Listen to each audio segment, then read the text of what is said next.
Now who wanna move crossing on?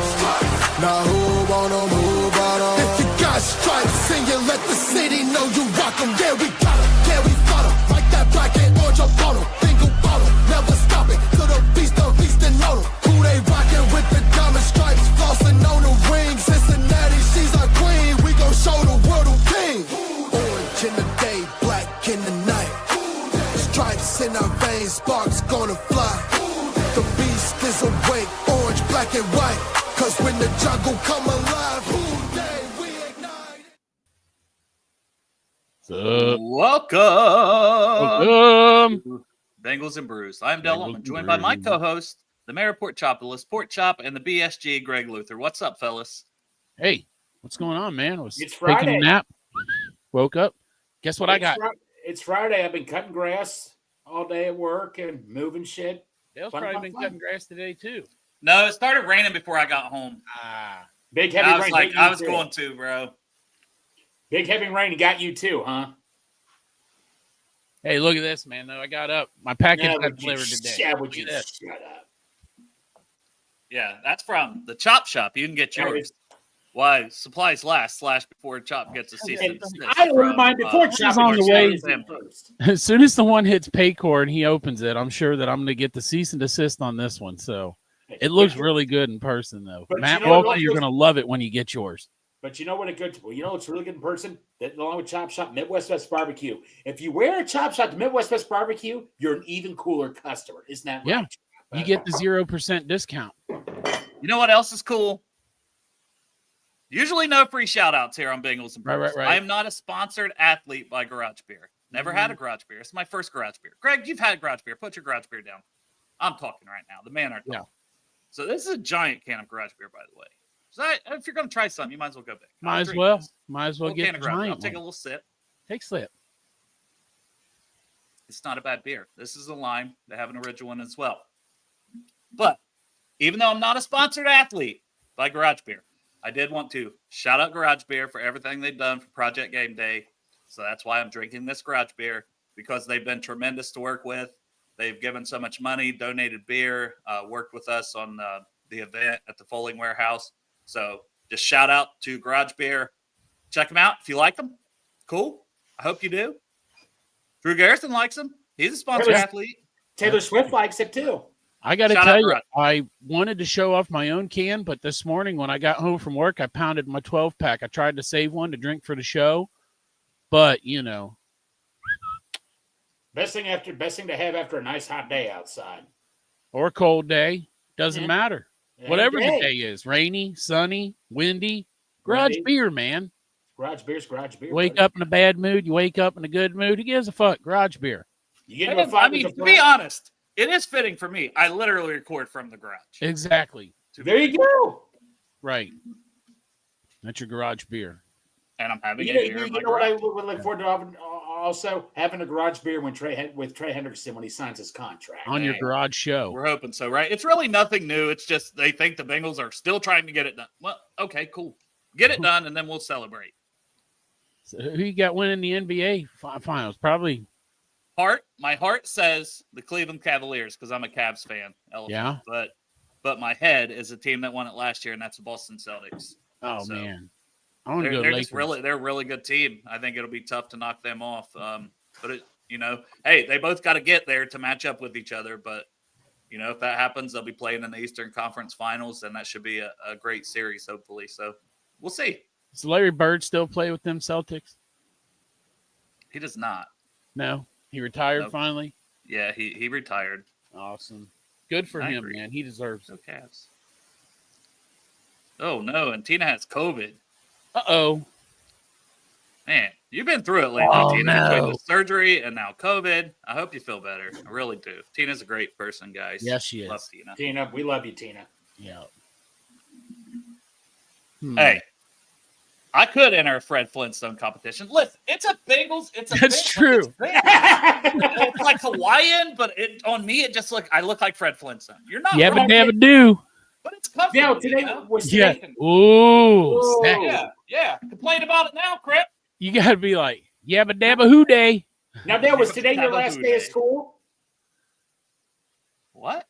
Was today your last day of school or no? We have 3 more weeks, bro. What? Everybody's out of school by now.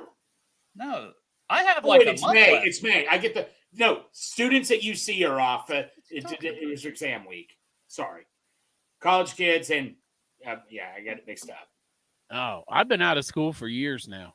Me too. I've been out of school since 2005. Well, you know what I want to do today? Mock draft. Keep Mock draft?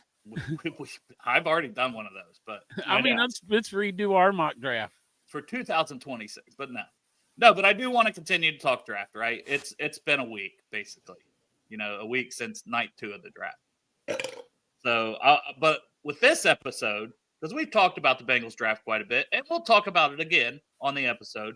But I want to look at the other 3 AFC North teams, their drafts, and their free agencies. So a total AFC North roster reset. Right. See who improved the most on paper. It's all on paper. Games are played on the field, not on paper. Yeah. But it's just something to do when you do a show. So that's what we're doing. And so I'll start with the Baltimore Ravens. Yeah, fuck them, right? Fuck them and fuck LaFrance every morning coming in with his goddamn Baltimore Ravens jacket on. Fuck you, LaFrance. Just kidding. I like you. Go ahead. Glad you got that out. Yeah. I'm gonna take a snooze day while you talk about this. I'm gonna take a nap. So obviously they were pretty good last year. What I really like is how they built that line. I mean, Roger Rosengarten, Daniel Falele, Andrew Voorhees, like young, talented guys. They didn't pick up Linderbaum's 5th-year option, but it's only because it would have cost them $23 million to do that. And he would be the highest paid center by like $5 million because it must count all O-linemen or at least interior O-linemen. So that the 5th-year option would have been very expensive on him. I fully expect an extension with him. So just to toss that out there because that was posted yesterday. That's the plan for the Ravens. But they got Ronnie Stanley back at left tackle. So their line is basically what it was last year, which was honestly much improved with a lot of youth that should only keep getting better. I think that's a big part of it. But guys they added, they didn't do a ton in free agency. One was here, Cheeto. We don't know if he'll be a starter or not. Cheeto Awuzie at corner. I imagine he'll end up starting for them. Yeah, he's going to have, he came back here and didn't do as well, but his career is going to get rejuvenated again, I'm sure. Yep. I imagine he'll be somewhere in the mix because, like, they have Marlon Humphrey and they have Nate Wiggins. I imagine Cheeto will also get on the field, and it'll be all 3 of them playing the majority, So he's basically a starter they picked up in free agency. If he can stay healthy, that's a big question when he was here and, again, last year. And then they also, like, the big addition that's a starter, I guess, and I don't know if it's a big addition. You guys tell me, in free agency was DeAndre Hopkins. I don't know, man. He's still okay, right? But he doesn't put fear in me on paper. Okay, Dale, I'll put it this way. That's like ordering a pizza. Sure, yesterday he was hot, he was good to eat and all that and stuff. But it's like getting pizza from the fridge, man. It's all cold. He was good to eat. He said he was good to eat. Good to eat. Well, don't get too full, Greg. We're meeting. But no. The thing of it is, he's like cold pizza, man. It's like it's like cold pizza. It's cold pizza, buddy. I'm doing a little food for thought. All right. Yeah. And Cooper Rush, they brought in as like a backup quarterback. I mean, that's kind of like just a few other free agents. Nothing super splashy, They're probably just going to play him twice a year against us. Yeah. Because what they do is they let a lot of guys go. And honestly, they didn't even lose a ton this year, but they do that and they collect picks and they try to feast and build their team through the draft. They're really good at it. Yeah. So in the draft this year, they just sat there. They didn't move up. They didn't give up extra picks. They didn't do anything. And they landed Malachi Starks to start at safety along with Kyle Hamilton. I think that was a fantastic pick for them. So just rub it in, Dale. Rub it in. I'm reviewing the draft, Greg. This is who they picked. And I think that's a great pick, especially they were at like 27th. Fantastic value for him. 15th on my board. Then in the second round, now this guy's got concerns, but 10th on my board because I don't know what happened, but 2 sexual assault allegations is very serious. We didn't want that piece of shit. He's a terrible person. We never wanted it. Yeah, fuck him, especially now. But he goes to the Ravens in the second round, right? And it's like, man, if that was the Bengals' first 2-round picks, we would have all been like, holy shit, we got 2 top 15 players in the first 2 rounds. Right. So I think they knocked it out of the park with those first 2 picks in the draft. I mean, they're first 2 picks is definitely something a lot of Bengals fans would have loved to have their first 2 picks as our first 2 picks. I know Greg's one of them. Yeah. He loves Malachi Starks. You dude, oh my God, dude, it's just. And pairing him with Kyle Hamilton, man, fuck the Ravens. Fuck them bastards for even fucking with us like that. But here, yeah, go ahead, Dale. No, I was just gonna say, like, and we were talking about their O-line, and they're always investing and bringing in young guys. Then they follow that up with Emory Jones from Chop's favorite school, LSU. Yep. I didn't like him as a right tackle, but he can back that spot up for Roger Rosegarten. But I think, honestly, they should kick him in at guard. Yeah. And, they got Falele and Voorhees there, 2 young guys as well. But I think, he should have some versatility for them. And I think he'd be better if he sticks at guard. I did not like him at tackle. But the value they got him in the 3rd round, that's where you take a guy like that. So, Once again, I thought good, solid pick for them. And then I don't have the order necessarily in front of me, but some of the other players that they took in the draft, Carson Vinson, smaller school, another lineman, Garrett Dellinger, late rounds from LSU, another lineman. So they really load up on the O-line, and their depth is, chef's kiss, which was why I was so happy, because we were talking about that during the draft stream on Saturday when before the Bengals took Jalen Rivers. So when they took Jalen Rivers, I was like, yes, here we go, because I know they're still like, we need starters there. I get it.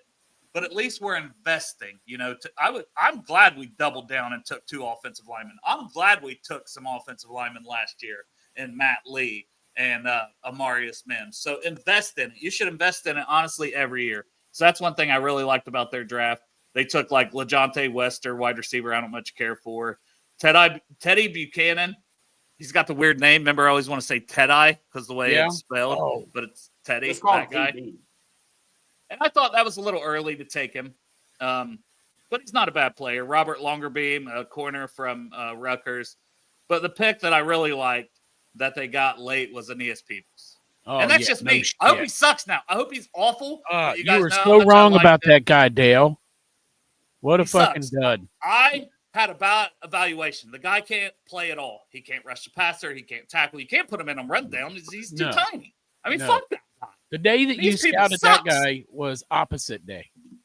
Yeah, it's good. So I thought that was an excellent pick in like the 6th round. I know. Then they brought in like Jay Higgins and Chandler Martin, also at linebacker. 2 guys that I thought could have / should have maybe been drafted day 3, like late day 3, but they got both of them as undrafted free agents. So I thought overall, combining all of that, their draft, they crushed it. Their free agency, Right. So I would say the Ravens they're going to be right back in contention. There's no hesitation about that. They'll probably make the playoffs based on just what they've done, who they retain, who they still have brought in. And Lamar, as long as he's healthy, they'll probably make the playoffs.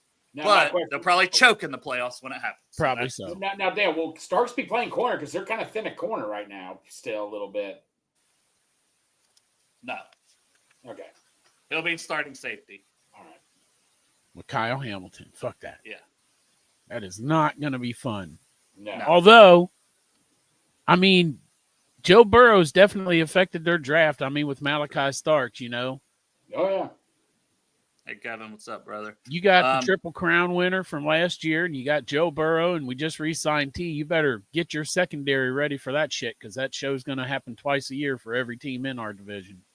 And that's honestly the biggest complaint. Is like they should have nailed down another corner, earlier. That's what I've heard. So it was surprising they didn't draft a corner high, because they were saying like Humphreys is aging and not as good, and Wiggins is still coming up. So we'll get to the Bengals. We'll save the best for last. Yeah, the best. A lot of people will say it's not the best. There's a lot of angry. Fuck them. A lot of angry people about the draft. Best. Very angry. Yeah. I don't have the energy to be angry right now. I will be angry, and I was angry during free agency, and I'll be angry. This is every year for me. This is why I love the draft. I can get hope out of the draft almost every year. Almost always. So I will always be hopeful at this point, and then I'll be pissed off again after like game 1 when we lose to the New England Patriots. Yeah, we're going to get pissed. You know what I mean? Then I'll be pissed the rest of the season. But yeah, we got to wait till we lose that first game of the year, and we'll be real pissed again. Yeah. I'll call you AD, Angry Dale. We'll call you AD for now. Yeah, but right now I'm not pissed. You're but I'm going to recap.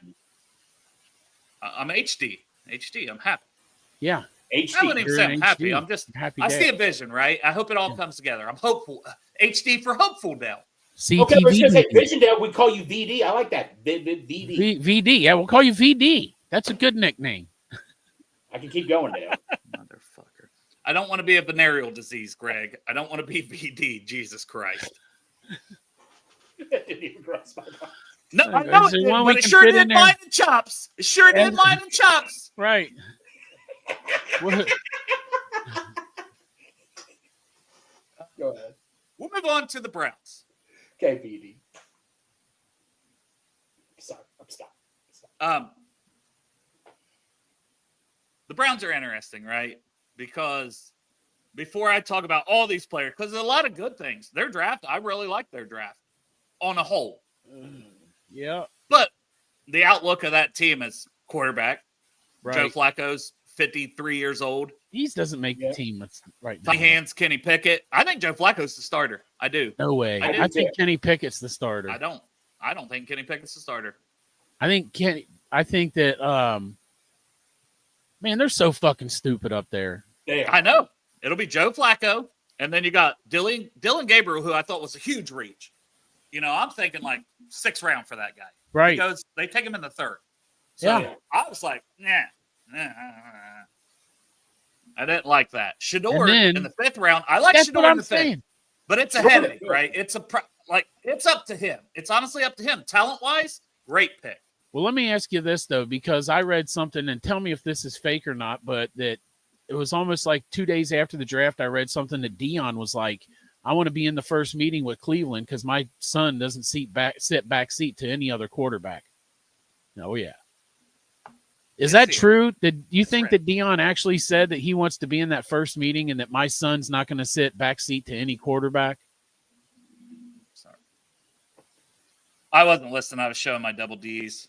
I'm just saying. Sitting, boy. This is a big cannon. I'm trying to get it down so I can get to my rum. No offense, Garage Beer. Oh, please. You've gotten to your rum. Drink. It's Friday. You people know. Don't lie. You got into the rum. You're two-fisted. You're two-handed drinker. Oh, it's like you got rum in the right, Garage Beer in the left. It's a Friday night. No, but I saw literally did have both of those in my hand when you said that. I know. I saw something that said that Dion said that he was going to be at the first meeting in Cleveland with Shador and that his son is not sitting backseat to any quarterback. Okay, then. I hope to God that's true. But do you think that that's true or not? Was that fake news?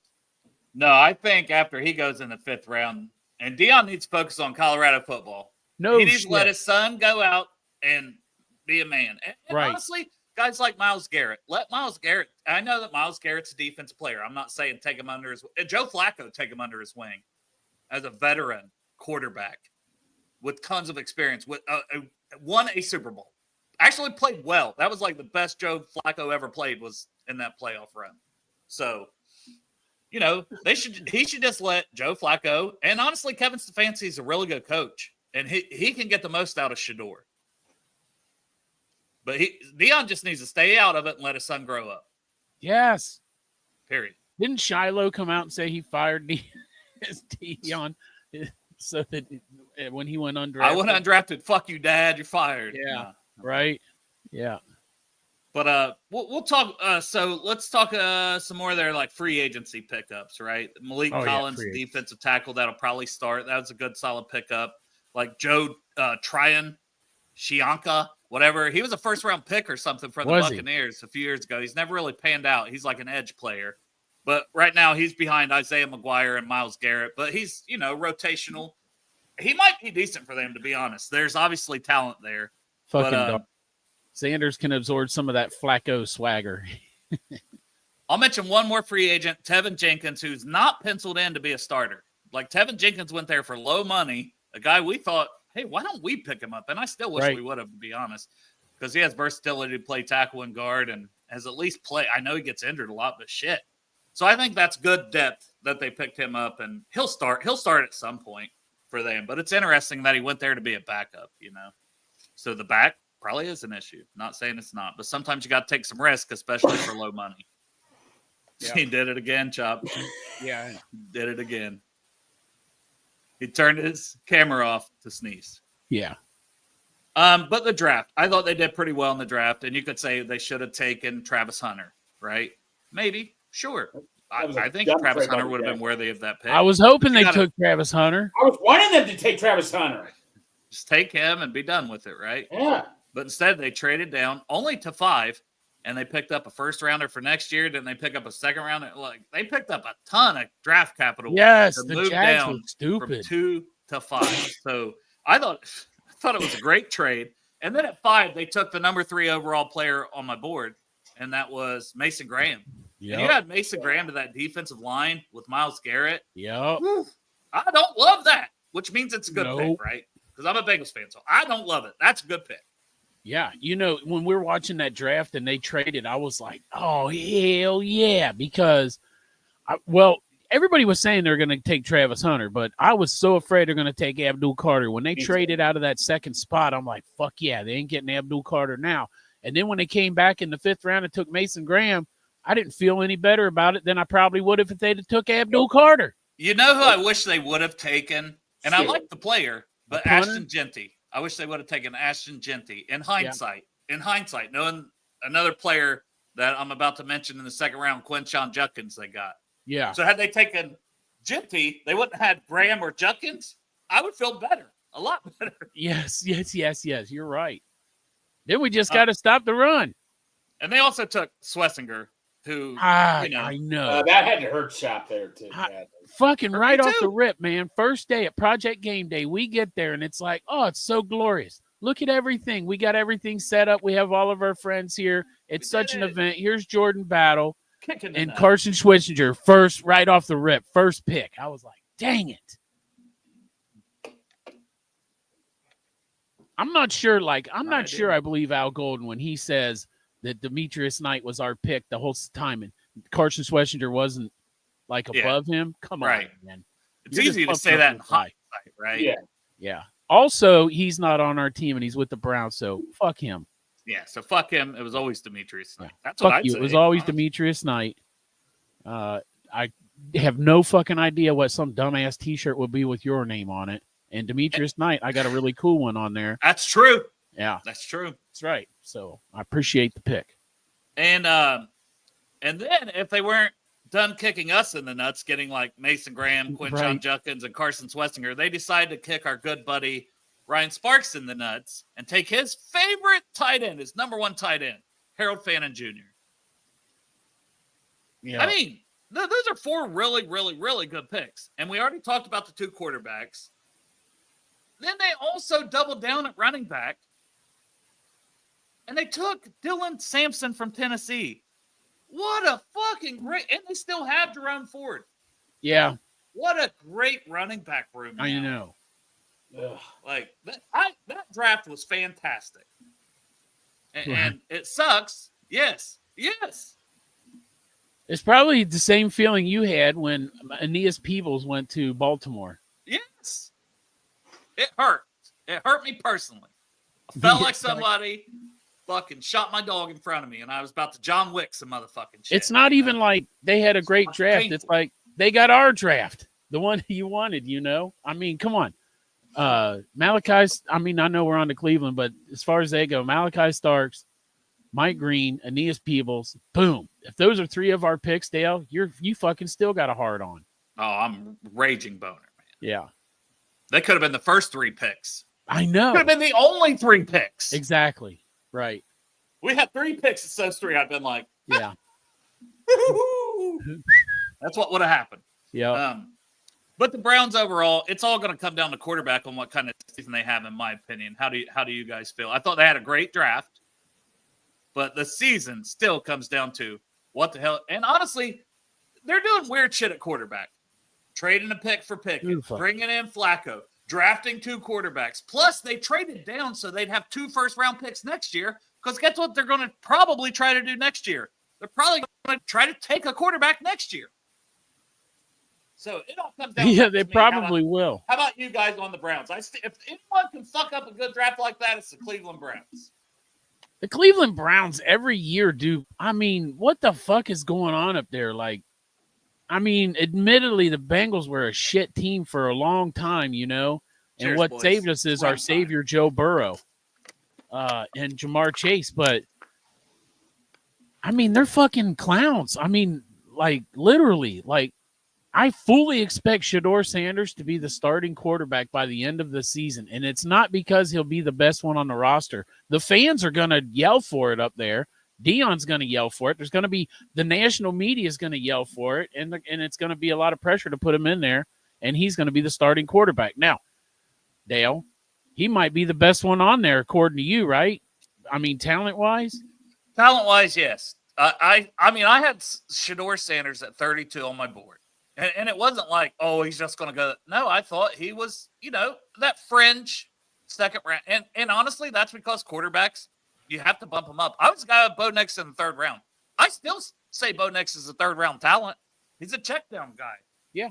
But situations matter. Opportunity matters. Where someone takes you and gives you opportunities matters. Shador ain't going to have a lot of that. That part scares me for him specifically. But he failed the whole process. I can understand what he didn't work out. Nope. He didn't throw at the combine. He didn't participate in the Shrine Bowl. He didn't do any of this shit. He didn't hardly participate in the interviews from the rumors. Right. Like, you failed the fuck. You got an F on the process and you went in the 5th round because of it. You just cost yourself you the fuck up. Millions. You cost yourself millions of dollars. The Browns would have probably took him in the 2nd round had he. I don't know. If you take away Deion Sanders and you take away that FaceTime stuff, if that really happened, then maybe he goes in the 2nd round. And I have no animosity, no hatred toward this kid for any reason. Like, some people seem to just hate this kid and the family and this. I have zero animosity. He's a kid. He's a young man. He's a child, basically. But it's time to grow up now. You know what I mean? And if this doesn't wake him up to take this more serious, nothing will for him to be an NFL quarterback. Hey, you know what? This might be exactly they want leaders of men, and he proved through his process he's not a leader of men right now. Sometimes people need a smack in the mouth, and hopefully for this young man, and I don't like saying this because he's playing for Cleveland, but hopefully this is his smack in the mouth, and he realizes that. I agree. You got to be fucking humble. You got to humble yourself, man. Yeah, I'm just being Deion Sanders' son doesn't pay a lot of money. Being an NFL starting quarterback does pay a lot of money. So actually, being Deion's son probably does pay pretty good. Yeah, it probably has. Yeah, it's probably been pretty It probably does pay pretty good. But I really do hope the best for him outside of the fact he's a Cleveland Brown. You know what I mean? Like the Cleveland Brown part, fuck that guy. Well, but Shador Sanders as a person, man, I hope he does well. No, I hope he can go ahead and get to the playoffs and lose every year too if he wants. Yes, he could. Yeah, no, Chris, you're right, and that's the thing. It's like, so he's so worried about his brand and this and that and the other, and it's like, buddy, worry about football. Worry about being an NFL quarterback. Worry about the work you have to put in. What brand? Nobody fucking buys the backup quarterback shit. We're going to see more of this. There's somebody that said to me on Twitter, and I'm sorry I don't remember who it was, but we're going to see this one day. It might have been Dustin Croft, actually. Yeah. There's going to be somebody that's like, I like streaming more and I can make more money doing that. I'm just not going to be in the NFL, even though I could have been a 1st or 2nd round type of talent. It's going to happen. Is that we're supposed to be making more than players in the NFL streaming? We're streaming. I think so. But we're the ones not making money. They're only playing football through college to grow their brand, and then they're going to get their audience and then become streamers. There you go. You see what I'm saying? It's going to happen. We should just invite him to be a co-host then, maybe, if that's what kind of money they're getting paid. They get no money here. Oh, yeah, that's right. Okay. All right. Well, I was just about, go ahead. We'll move on to the Steelers. So, Steelers off season, and they didn't have a 2nd-round pick, but right away you can talk about free agency. Their 2nd-round pick's DK Metcalf. Yep. That's a pretty good 2nd-round pick to me. Yep. And then Mason Rudolph. So they're another team, just like the Browns. Quarterback, right? It's like it's Mason Rudolph, Will Howard, who they drafted, and Skylar Thompson. Maybe Aaron Rodgers is in that mix at some point. Yeah, what quarterback did they draft there, Dale? Will Howard, Ohio State. Yes. Oh man, that guy Well, the good news is Ohio State quarterbacks never work out. Now, the one did, and then he has sophomore slump. And let's see what happens this year. But honestly, if anything, isn't he just also Mason Rudolph? Listen, I love the Buckeyes. I love Will Howard. I love what he did this season. I love how much he progressed from his time at Kansas State. But if I had to just, he almost looks like Mason Rudolph, like as a person. He was so stoked to get that call from the Steelers too, man. Hey, and maybe he'll be great. Listen, I am not ruling that kid out. Call. His mental toughness, after the Oregon thing that happened in the season this year and the way he bounced back, I will not count that kid out. And he could easily be starting if Aaron Rodgers, even if Aaron Rodgers does come in, I could see Will Howard starting for this season's over. Do you think Aaron? Oh man, how funny would that be if Aaron Rodgers did come and then they benched him, like he was in like 2 games and sucked, and then they benched him and put in Will Howard. I just like a good show, man. I like a good show, and the breakdown would be fun to watch. Their defense is typically so good that they don't even need a quarterback to be good. They just need a quarterback to not completely suck ass. That's true. I got to ask right now, thawing out, Dale. Okay. Just like you know. They also brought in Darius Slay at cornerback. So, they did need corner, and they brought in Slay. He's older, but he's been there, done that, has a Super Bowl ring now from the Eagles. So, not a bad pickup, a veteran. We'll see what he has left. And he's going to have to face some good talent in Cincinnati that he's going to go up against, but we'll see. I don't think it's a bad pickup, though. No. That's right. Bring your ass in here and try to stop Jamar. Go ahead. But they also loaded up with, other players, like even maybe second stringers. Juan Thornhill they added. Malik Harrison they added at linebacker. Juan Thornhill at safety. Robert Woods at wide receiver. So they brought in some depth as well in free agency, which is not really the Steelers don't do that too much. So they did that, and then I thought they had a decent draft, right? They didn't have that second-round pick, but you say the second-round pick's DK Metcalf. I add that That's in. Right. First-round pick was Harmon. I don't love Harmon, but if there's a team going to get the best out of him, who it's going to be.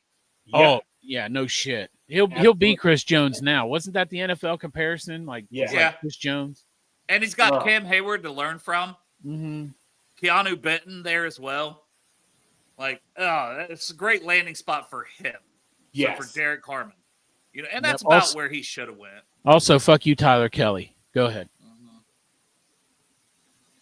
And then in the third round, they got a guy who some thought could go in the second. I thought he was probably more closer to a third-round guy, but it's still a really good pick for what they like to do, and that's Caleb Johnson from Iowa, the running back. Yeah. So I thought that was a good pickup. And then, like we already mentioned, Will Howard. They got Jack Sawyer. He gets to learn from Alex Highsmith and T.J. Watt. I'm not afraid of him. Okay, I'm just saying, if he's going to work out anywhere, it's another guy. If he's going to work out anywhere and reach his ceiling as a pass rusher, it'll be there. This part here said was Harmon lost his mom on the day that he got drafted. That was, man, that's a sad. That was very sad. Yeah. She passed away right after finding that out. So that he lived his dream and he got drafted in the first round of the NFL draft. So it's kind of one of those things that it's awful to lose a parent, but man, you have to be like, wow, she hung on long enough for me. No, that's crazy for her to see that, So that happens that's like in cool. real life, man. Like it does. It really does. My grandfather, like he was ready to go, and it's like he was just waiting on my grandmother to go, and then like right after she passed, it was shortly after he passed. So I mean, things like that really happen. They really do. Yaya Black. It's hard to transition after that. But Yaya Black, was a guy from Iowa who I thought maybe they took him a touch early, but honestly, he's perfect there to be a nose tackle. 6'6", like 340. Big some big. Big some. That's the guy from North Carolina? No, from Iowa. Iowa. Yeah, who was that? He was at the Senior Bowl, and he's played a lot of football at Iowa, so he'll be right in their rotation as the backup to Keanu Benton at nose tackle. So, I mean, it was a good draft, a good offseason for them. But once again, their outlook for the season, just judging it as, on paper, it still comes down to quarterback, right? How far can you even go? If you get in the playoffs, you're probably not winning shit, even if it's Aaron Rodgers. Let me ask you this. Quarterback. According to the draft, do you think that they feel like Aaron Rodgers is coming? Yeah. That's what I feel like too. They didn't take Will Howard till the 6th round. I know. I really feel like they think that they feel like Aaron Rodgers is coming. And Aaron Rodgers, I think, has said, I've had talks with Mike Tomlin every day. He just doesn't disclose what it is. So he might just be like, listen, I'm going to sign later on. I don't want to go to any of this offseason No stuff. camp. Like, he's pretty much like, I'm guessing that's what it is. He's going to wait till after training camp to sign. Like, the deal is the whole time, like, look, I'm going to sign, but I ain't coming to no fucking camp. I'm old. But they're not going to ask much of him, They're going to hand the ball. But he's going to have weapons, too. I mean, you can say what you want about George Pickens being a head case, and he is. DK Metcalf, a little bit of a head case. But those guys are talented. So, yes, they are. And Aaron Rodgers will throw up those bucket balls where he's just like, fuck it, I'm going to toss it up and go get it. That's two guys that can do that. So if he does go there, they might be okay because the defense is always going to be pretty good. They've added to it. They've continued loading up on the defense, and they already kept everybody they already had. Yeah. Although this is probably true. Aaron Rodgers is currently probably dropping acid at Yoda's house. Right? He's dropping the hell out of that acid right now. He ain't signed to a team. Probably no drug test. All the ayahuasca. Yes. And now the Bengals, right?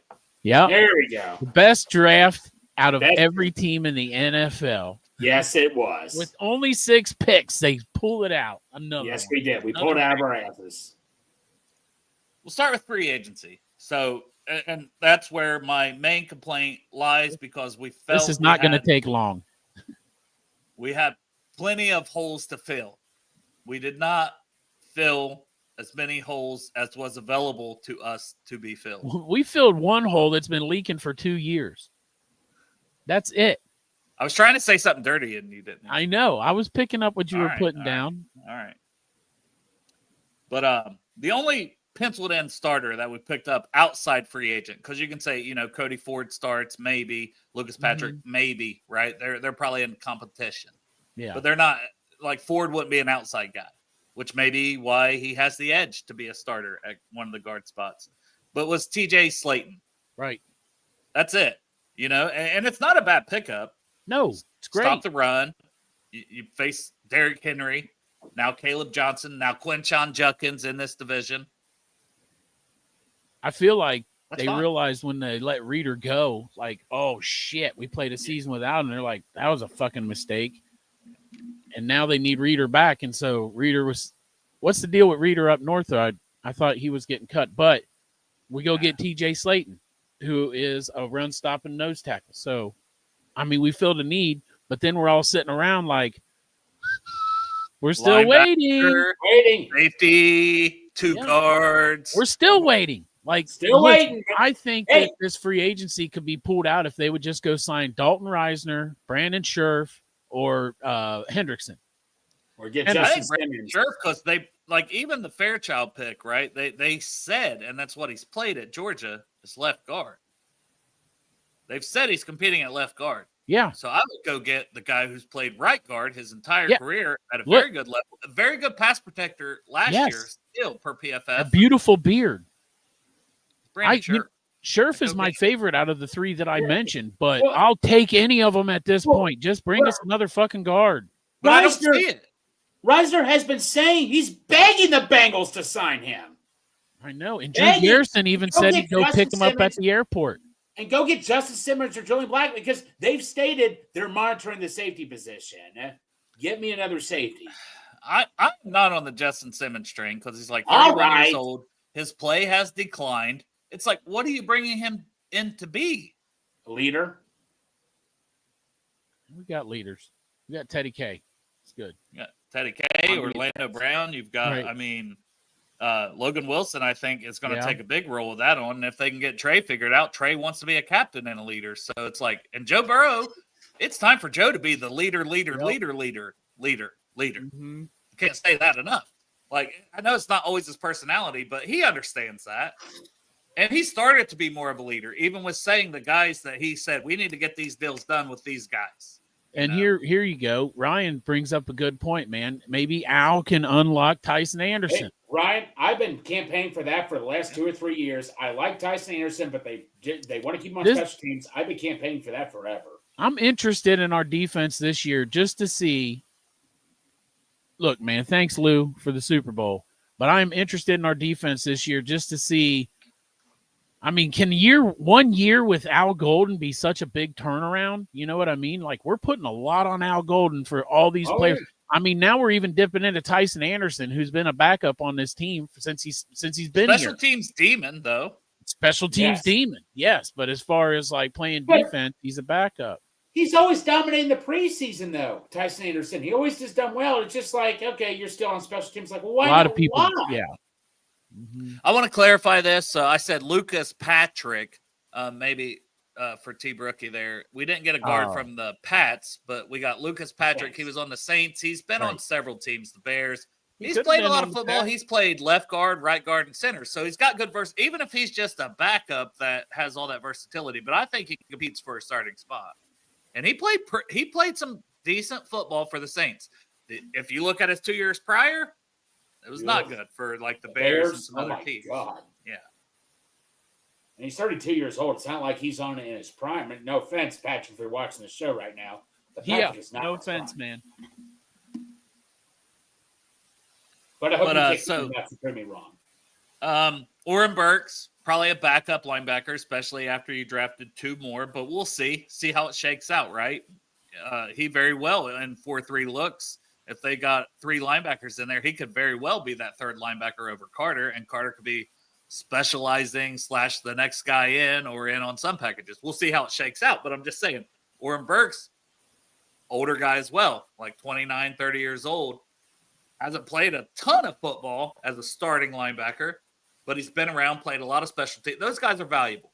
And when an injury happens, and it did for the Eagles, he was in there the whole postseason run and won a Super Bowl. Right. That's fantastic. And you got him for pretty cheap. So that's a good pickup for the Bengals. Not saying he's a starting linebacker, just saying it's a good pickup. And then Samaje Perine, we brought back. He was an outside free agent, though, because he wasn't here last year or the year before. So Perine's back, and you added Taj Brooks at running back. I like the running back room. I like the running back room. You got Brown, Zach Moss, Perine, and Taj Brooks. Nothing to complain there. And those 3 of those guys are very good blockers. I mean, Brooks, he needs to prove it in the NFL, but in college, he was a pretty good blocker. And most of the time, guys are not good blockers in college. They're not. I saw Goodberry saying he was going to put on a film of Taj Brooks for one of his shows against UC and just sit back and watch. Yeah. I guess Taj Brooks had a hell of a game against UC when they played. He had over 1,500 yards last year. He had a hell of a game every game, sounds like. And that's just rushing. So, yes, most of his games were pretty damn good. Pick one. Throw a like dart, a bowling ball covered in knives coming right at you. The way he cuts, like he makes people miss too, man. Dude, let me tell you something. What do you think about him getting the number 25? You know what? To me, that number 25 hit the same as 97 that Shamar got. Yeah, me too. That 25, What'd you say? Chris Evans. Yeah. Mixon's recruiting him right now for the Texans. I mean, but I another like preseason darling, right? Chris Evans. Yeah. But it made me think about Giovanni Bernard. Little fuckers, 5'9". You know what I mean? Shifty. He's not near the pass catcher that Giovanni was. No. But what about the blocking and the run ability? That's what I heard that Taj Brooks is like a good blocker. He has the potential to be a better blocker than Gio. And Gio is fantastic. But why I'm saying he has the potential is because he's already decent at it. But he's much bigger. You know what I mean? But Gio, like his size didn't hurt him blocking because he just didn't give a fuck. No, he didn't give a fuck, on the line He's to a little protect pit bull. his quarterback every damn time, and that's why we love him. He's got my favorite run ever in the NFL. No offense to Corey Dolphins Dillon, game. but that run against Miami, Yeah. come on, man. Is there another run in the NFL that was like that? Well, I'm not going to say run, but my favorite touchdown is when he leaped over Green Bay. That it's close with that one, too. We appreciate you too, Robert. Yep. We appreciate the entire Brew Appreciate Crew. you, Robert, and the entire Brew Crew. Thank you, if we haven't said it, for joining us. But, just as much a part of the show. Okay. Well, we got 15 minutes left, right? And we're talking the Bengals class. Right. So I have questions about our thing because I've been listening to other podcasters also. I got Look at their notes. Good. I got notes. Well, Mike, But go ahead. so are we starting right now with the Bengals draft? Yeah, I was gonna start at pick 1, but All what right. do you have first? No, I was going to go at pick 1 because I have some questions because I was listening to people's like draft breakdowns and talking about our different picks. And here's my thing about our number 1 pick, first pick, Shamar Stewart. All right, out of Texas A&M. This guy is a badass, very, very disruptive, no production. All right, scored an athletic RAS score. His score is a 10, perfect 10. Only 2 in the draft. Malachi Starks. Nick Amenware and Shamar Stewart. So this guy's a crazy athlete. If he can learn how to bring people to the fucking ground, it's going to be ridiculous. Like his floor is like, I feel like his floor is going to be a real good player for us on the defense. Even if he can't get the sack production, he's going to be very disruptive and help out whoever's on the other side of the line, whether it's Trey Hendrickson or Miles Murphy, get those sacks. But here's my question. Is that Joe Goodberry's, when he's talking about him, he says that Texas A&M never lined up Shamar Stewart outside on the edge. He said that they lined him up in the middle. They lined him up as a nose tackle, as a D3, a D4. He said that if you're going to line up Shamar Stewart on the edge, you would line him up wide 9 because he doesn't have the bend. But I'm asking more like, they never lined him up on the edge. He's an edge guy. How is that possible? I saw him on the edge, but whatever. I'm not gonna argue what other people say. No. I'm just so instead of saying correcting him, I'm asking you, Dale, for your breakdown. Well, I've talked about him. I've talked about. I've put out on Twitter. I've talked about here all these picks from my perspective. So what I wanted to do. As a guy I respect in the industry and of the draft, that I think is probably the best guy in the business because the beast is like the greatest thing ever. Yes. So all these are guys, and even some of the undrafted guys from Dane Brugler's profiles of them. So I wanted to talk about his more than Joe Goodberry, more than myself, John Sheeran, more than Jake Lisco, James Rapine, whoever, right, that covers the Bengals.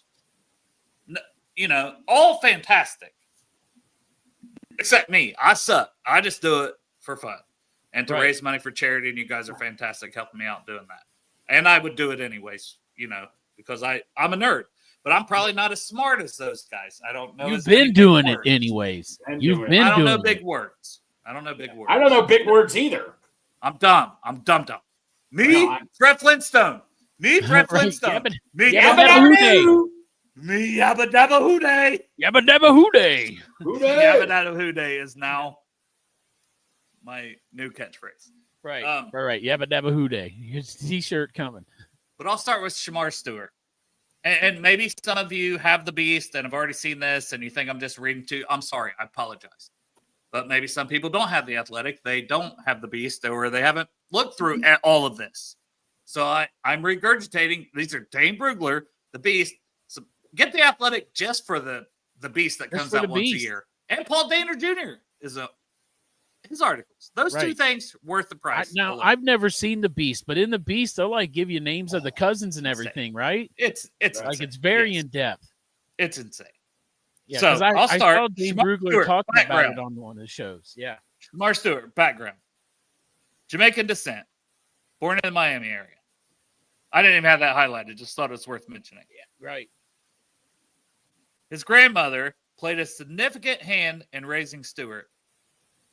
And see, me reading this, I was wondering, who's this guy who did his draft video? Who is this guy? He called him son. Did you guys watch that stuff? Oh, yeah, I did. That's yeah, how like, I knew. I was like, is that his actual dad? It's stepdad, not. I think. It's not. Nope, it's not. Oh. You find this information out in the Beast. I didn't know it till today. Yeah. So he has a father-son relationship with Mo Marquez, former defensive line coach from high school. Yeah. So like his D-line coach in high school, like they basically the relationship was so close that Mo and his wife referred to Stewart as a son. They also have 2 young children, Mo and his wife, who call Stewart their older brother. Wow. That's a good idea. I need to That's a start great calling story. Garrett Like, Nuss that's my just my son. Maybe then that way I'll be cut into the family, right? When he gets that big money. Stop it. Garrett didn't do it for Nussmeier, that you're reason. my son. So the high school coach had a superstar and decided to make him his son. Jesus Christ. You just made it shitty. I know, thought I that made was it so shitty. nice. God that damn, he's so Jeff. close to this guy. And I watched that video, and that almost made me tear up the way he's like, You know what? You saved me. I've learned a lot from you as a man and how you handle, but it showed what kind of person Shamar was. Yes. And that guy actually made this logo. He made that logo that I adjusted. You showed it off, Jeff. And that's why I'll probably get it cease and desist on it. Because that's the guy who designed that logo, would put the 2 S's next to on each side of the face for Shamar Stewart. Yeah, they do that. That guy's been a huge influence. I thought it was his stepdad when he was explaining the whole thing. I assume too, it's an assumption, right? When somebody says son and he was with him when he came here. No, that's just like, that's his, probably been like you don't want to speak on that stuff, but no, right. This guy's been a huge influence in his life. We can say that. And this is what's cool about the Beast. You get stuff that it's crazy. Yes. So he was a bigger kid, Shamar. Never really thought about playing sports until age 12. He didn't play sports. Okay. Yeah. Okay. He's raised by his grandma. That's probably had something to do with it. Yeah, you don't know people's home life and situations. Right. I know he's talked about struggles financially and, to be where he's at is incredible. So he's got a great story. And I'm not trying to, I'm just, this is just reading the Beast. So he was often the last kid picked in 6th grade gym class. Damn. Yeah. Shamar Stewart. The last kid picked. Dodgeball. Yeah. Picking teams, last one picked. And that pissed him off. It motivated him. So He got angry about it. He decided to become a freak of fucking nature. This is why you can't, these stories matter because you can't count out something like that. Right. And you know what? The quantify NFL that. teams, this is kind of content that the teams are digging up, Yes. And he was also a talented basketball player then in high school. He was a double-digit rebounder. He's doing the dirty work, which I appreciate. But as a sophomore in high school, and he's like 6'4", 215. He wasn't in high school, yeah. Yeah. And that was as a freshman. But as a sophomore, he really blew up. Had 15 sacks. So we talk, and I know it's high school. Listen, I ain't going to glaze. High school is a different beast, but this is Miami, Florida. It's Florida football. Oh, yeah. There's decent competition in Florida. He had 15 sacks in 10 games, helping pace to the 4A state playoffs. He was teammates his junior season with wide receiver Jeremiah Smith, Ohio State Buckeye. There you go. By the way, just saying. That season, though, he only played 2 games. He had a sprained AC joint and bone bruise in his knee, and that was COVID. Cut the season short. They didn't play all their games. But he was a top 10 recruit. He set the school record in high school also, 613-pound deadlift. Jesus Christ. Strong as a fucking high school. Yeah. And as a senior in high school, all state, all county, and this is in Florida, Miami, football hotbed, right there in Miami, Florida, the Hurricanes. He had 40 tackles for loss. That's Jesus and Christ. 15 sacks. So God damn. it's pretty good. 14 sacks, sorry, 14. Played in, Good. received an invite to Under Armour game. Third-ranked defensive lineman, 5-star recruit. It's highly rated after all that work he put in. Behind only Walter Nolan and Michael Williams. Yeah, figure. Two other names who's in the draft class. So it'll be interesting. You know, these are kids that have been kind of competing in a way against each other for rankings, draft position, and then we'll see how they do it in the NFL. And did Shamar play with Walter Nolan? Yeah, they were both in Jimbo Fisher's recruiting class, which is also in here.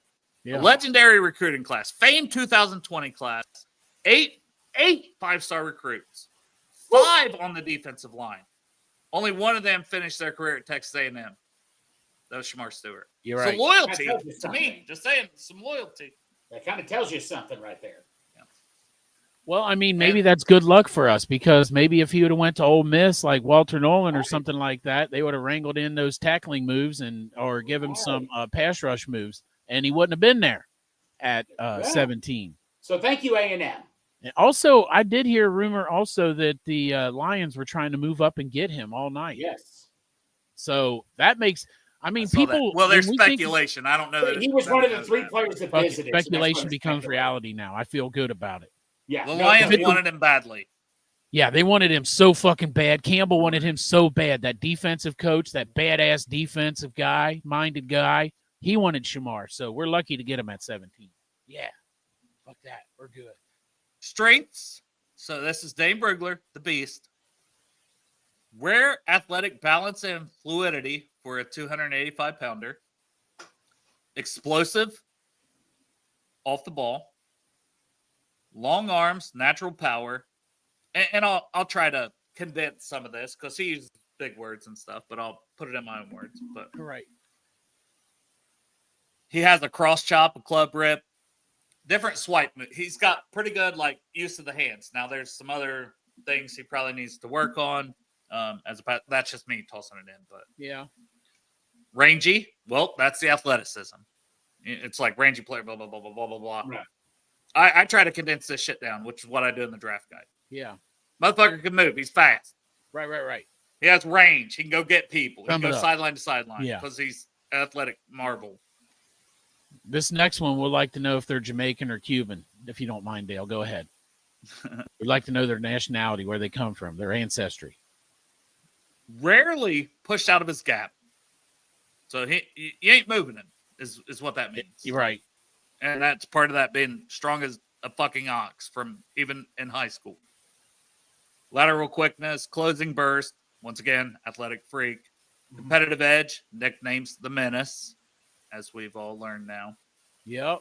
And versatile. Can play multiple positions up front.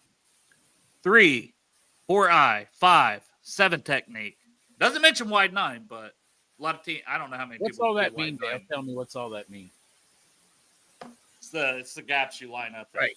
So he could play 3 tech.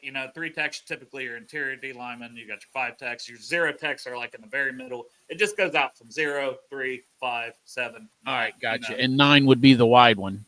Yeah, he want them way out here. The Bengals never do that. And you see that. So Mike Green was one on because there's guys, Josiah Stewart from Michigan. They'll be so far outside the tackle. How many times do you see a guy so far outside the tackle that's an edge in the Bengals scheme? I never see it. Yeah, exactly. But Al Golden. And maybe. I mean, did you see it at Notre Dame? I don't disagree. Not too much. Not too much. Okay. No, not really. But maybe I'm wrong. I've been wrong. Tyler had to go back to work. Thanks for joining us on your break, Tyler. Hey, take care, now Tyler. weaknesses, and it's only one player in. We got time, right? You guys got time? Yeah. I mean, we got Chandler's at 7. Okay. I gotta leave. I'll try to end this by 7. Oh yeah, it's already 3 hours before that, so Greg needs to get over there and save us our seat. I need to Jesus, get there Greg. shortly. Because I'm going to go take a little break after I finish talking about Dane Brugler to let you guys talk about Shamar Stewart, and then I'll be back to read Dane. This is Dane. I just think this is a good recap of Dane, and then we can discuss what he says, right? Exactly. So weaknesses, Finishing issues. Shocking, right? Yeah. Shocking. That's. But it's not just the 1.5 sacks. 26.9 missed tackle rate in college for his career. He misses tackles. Struggles to break down on the move. Too many flyby misses, right? It's almost like he gets too excited. Yeah. Does this seem familiar? Like, shit I've talked about for months? Like, no? Maybe I'm crazy. It sounds exactly like the shit you've been talking about. Dale, why do you think I was all paranoid when the draft started? Yeah. Move. No, I'm just saying, like, the strengths and weaknesses, like, because I had my shit out months before. Just saying, love Dane Brugler. Just saying. Just sometimes you got to suck your in. It makes you feel good when a guy like this, you have very similar thoughts on the player. That's all I'm saying. I'm sucking it a little bit. Just a wink. Teensy weensy. Can get caught upright at times. Yeah. Oh, yeah. High pad level. Yep. Get it. Basement level sack production. Yep. Get it. But and in his summary says, this will test the traits over production. I think I said that about 1 million times throughout this process. Yeah, right. He is the ultimate trait versus production player. But he did lead them in pressures. Explodes, and this is a summary. Overall, Stewart needs to mature his rush efficiency and finishing skills, but he has a rare combination of talent and motor to be a game wrecker against both the pass and the run. His best football is ahead of him. Boom. And his grade is first round. Where he was at on Dane Brugler's board is the number 9 overall player in the entire draft class. There you go. So there you go. Top 10 player in 17. So just saying. So talk about it. I'm going to go check on my dog. First of all, Crip says, yabba dabba do I go down on myself. Yabba dabba sure do. Yeah. Yabba dabba sure do. Go ahead, Greg. You know what, man? Like I said, when I was at the Bengal bar, it was very well known that I was very paranoid. Oh, my gosh, it's going to be Stewart. It's going to be Stewart. And it was Stewart. But you know what, man? I've slowly warmed up. But, Chuck, you and I talked on the phone yesterday.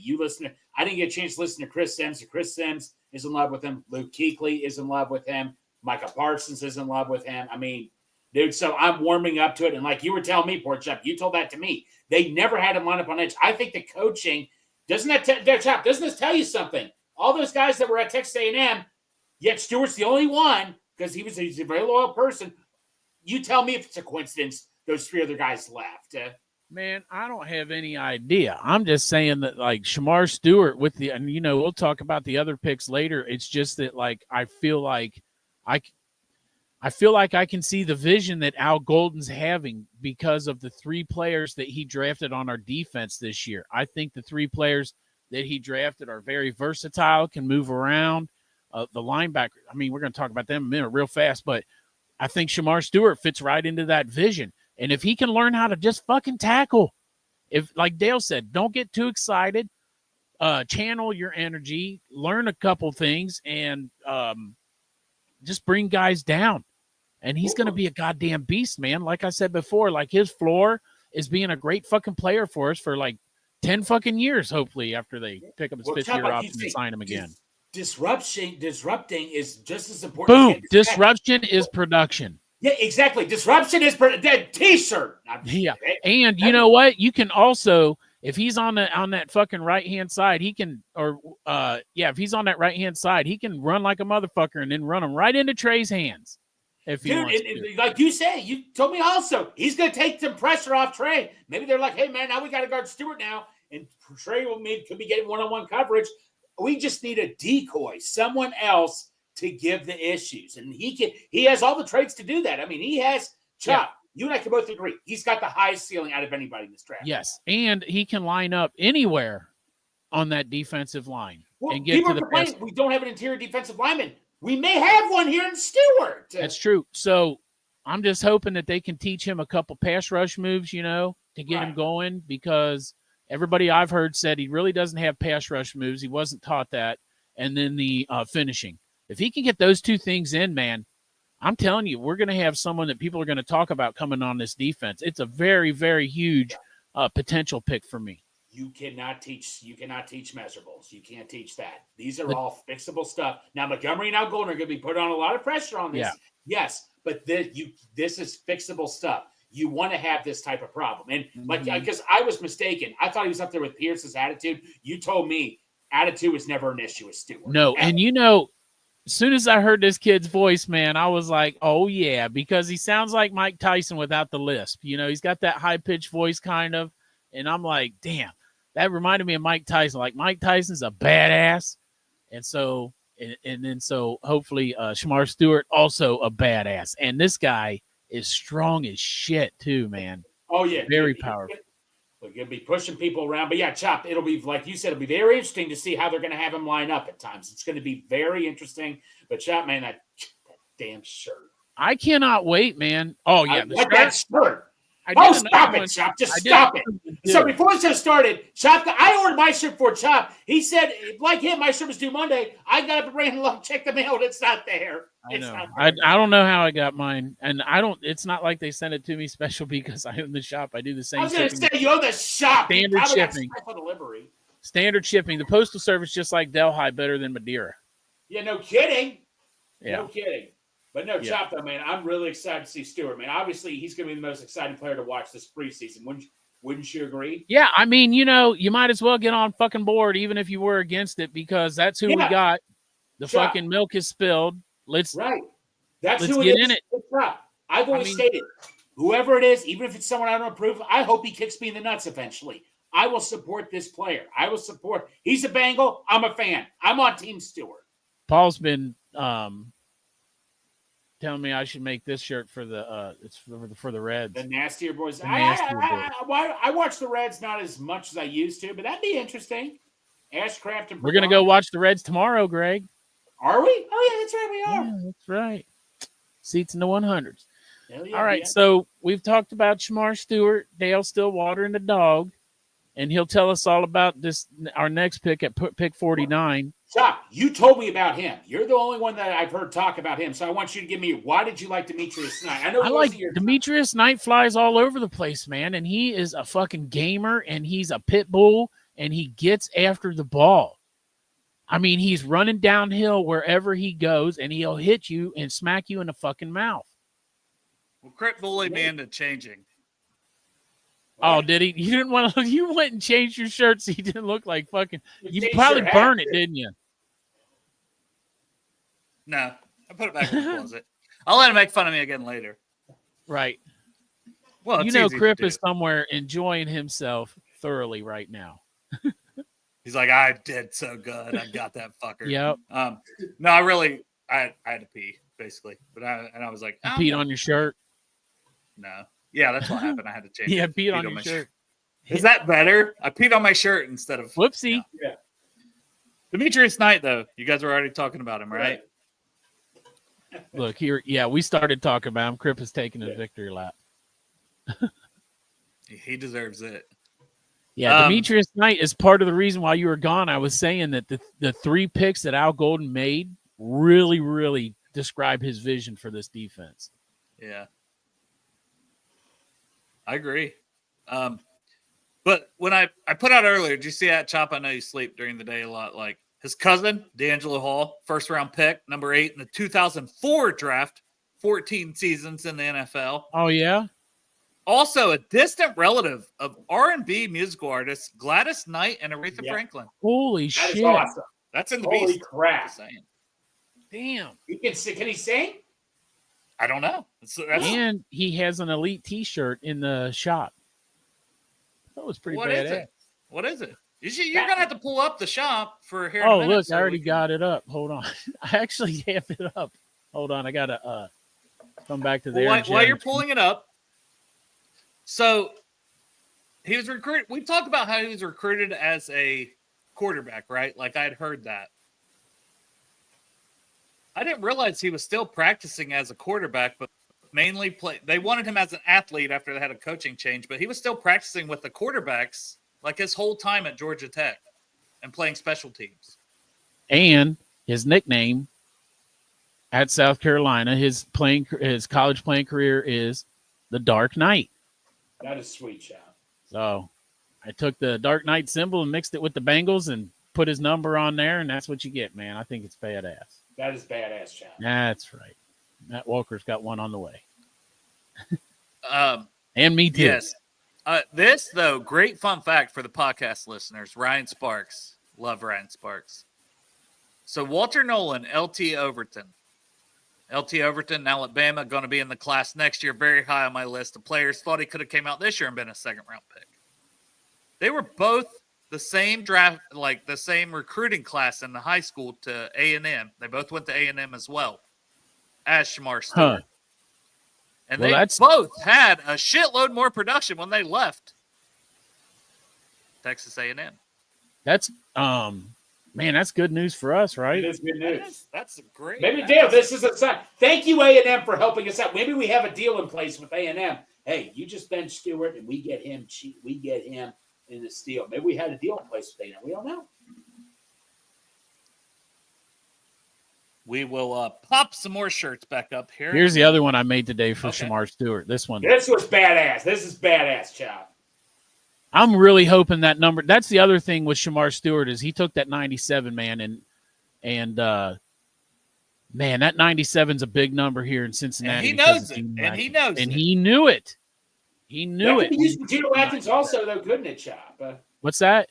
Could it also be used as Geno Atkins also? I don't know. You can, yeah, it's number 97 with some fucking orange eyes in it, so you can wear All right, it. so kill two birds, one stone here, buddy. All right. That's right. And then, I'll wait till we talk about the other one. I'll pull it up. Yeah. But tonight, played primarily on special teams over his first 3 seasons at Georgia Tech. Because it's like, he's a 6-year guy, and why didn't he do this and that at linebacker at Georgia Tech? Well, because he wasn't a fucking linebacker. Right. He also practiced at quarterback. So he was like literally not focused on being a linebacker. He was a quarterback, special team athlete, whatever. They didn't even know how they were using him, just special teams. They fired their coach a month into the 2022 season. So he left the team that year. His 4th year at Georgia Tech, he actually left after 4 games so he could maintain his red shirt. Because he was playing special teams his first from day one on campus at Georgia Tech. Yeah. So to keep a red shirt that he had never taken his first 3 seasons when his coach got fired and they didn't, he decided to red shirt, entered the transfer portal, went to Charlotte because of a strength and conditioning coach who was there. And then he dominated it because it was so weird. He did nothing at Georgia Tech. If you just look at the stats and production for him, nothing at Georgia Tech as a linebacker. He was only playing special teams and practicing with the quarterbacks. Wow. Kind of makes sense in hindsight, right? And then Yeah. Charlotte, he focused on being a linebacker while he's, as we've all heard, driving for DoorDash, him and his wife, as they Right. have Yeah. children Yeah. now. Yeah. And he's so locked in.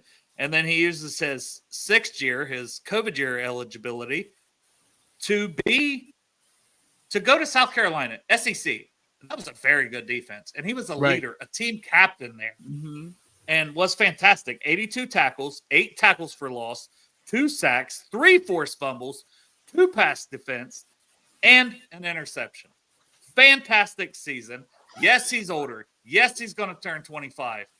Literally has, when given an opportunity to play linebacker, has been for 2 seasons. Yeah. One at Charlotte and one in the SEC at South Carolina. Pass that test. Now it's the And NFL as a So, starting also- linebacker.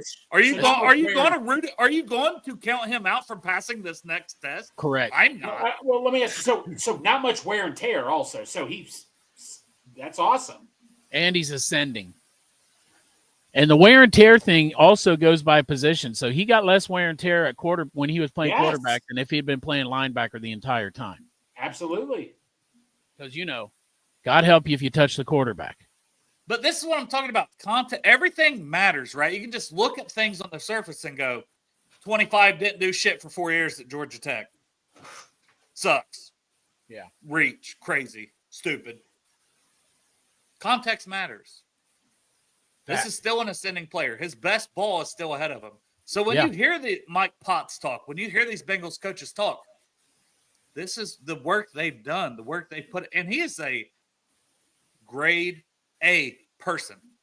Oh, yeah, 100%. Mature, Absolutely. leader, all He's the mature, things, all right. captain. I mean, You know, he's not got the AARP card, And but like Jordan Schultz, I think, tweeted, "You're gonna love him just with his story." Like you said, the whole DoorDash thing. Like you said, everything, Dale. You can. He's a guy you root for. yeah. Now I'm going to give strengths and weak, and this is all from Dane Brugler, the Beast, right? This isn't Right. Dale Waltman's opinion. No, This is no. any other person's opinion. But Dane Brugler, who been doing this shit a long time, and everyone waits for the Beast. That's Everyone. true. Long, angular frame. Just say he has fucking good. He's got a nice frame. Carries 245 well. I was like, see these fucking words, man. I didn't say good frame. Like that's Yeah, he's got a nice frame. Hey, man, you got a nice frame. Light on his feet. Straight line speed. The straight line speed showed up in his testing. I think he ran in the 4.5s, right? Because there's times where it's like I feel like, for me personally, he could get back on his heels, but light on his feet, hit and miss for me. I want to see that more consistent boom attack. But when he goes, and it's spectacular. And that's the next one. Flash a serious closing burst, especially as a blitzer. You bring him, he's coming. What did he say? This is his words. I'm going to go hunting because my family needs to eat. My family don't eat if I don't bring something home. That's right. He doesn't want a DoorDash anymore. So, just saying. He trusts his eyes in the run game. Quickness and hands help navigate rush hour traffic. Thump behind his tackles. Extensive special teams background. So at worst, you're getting a special teams like ace, but I think he's a starting linebacker here. I don't know how much he'll play special teams, to be honest. But he has 675 career special team snaps. Weight room addict. Yeah. Like he's like, gotta pump that iron. That's right. He's on meth for weightlifting. He's on meth. He's in the weight room doing meth. He was twice named the lifter of the year. Jesus. At Georgia Tech. And won the Gamecocks Strength and Conditioning Award. It's something when you're a cock. So his work ethic, this is a guy you don't have to worry about in the weight room or anything. Work ethic, I don't think. I think that is plus. Check. I'll check, take check, that. You don't teach that. You don't teach that. Yep. You can't teach that. You can't teach that. And was a team captain. Now, weaknesses, some tightness and quick direction changes. That's the little lateral agility.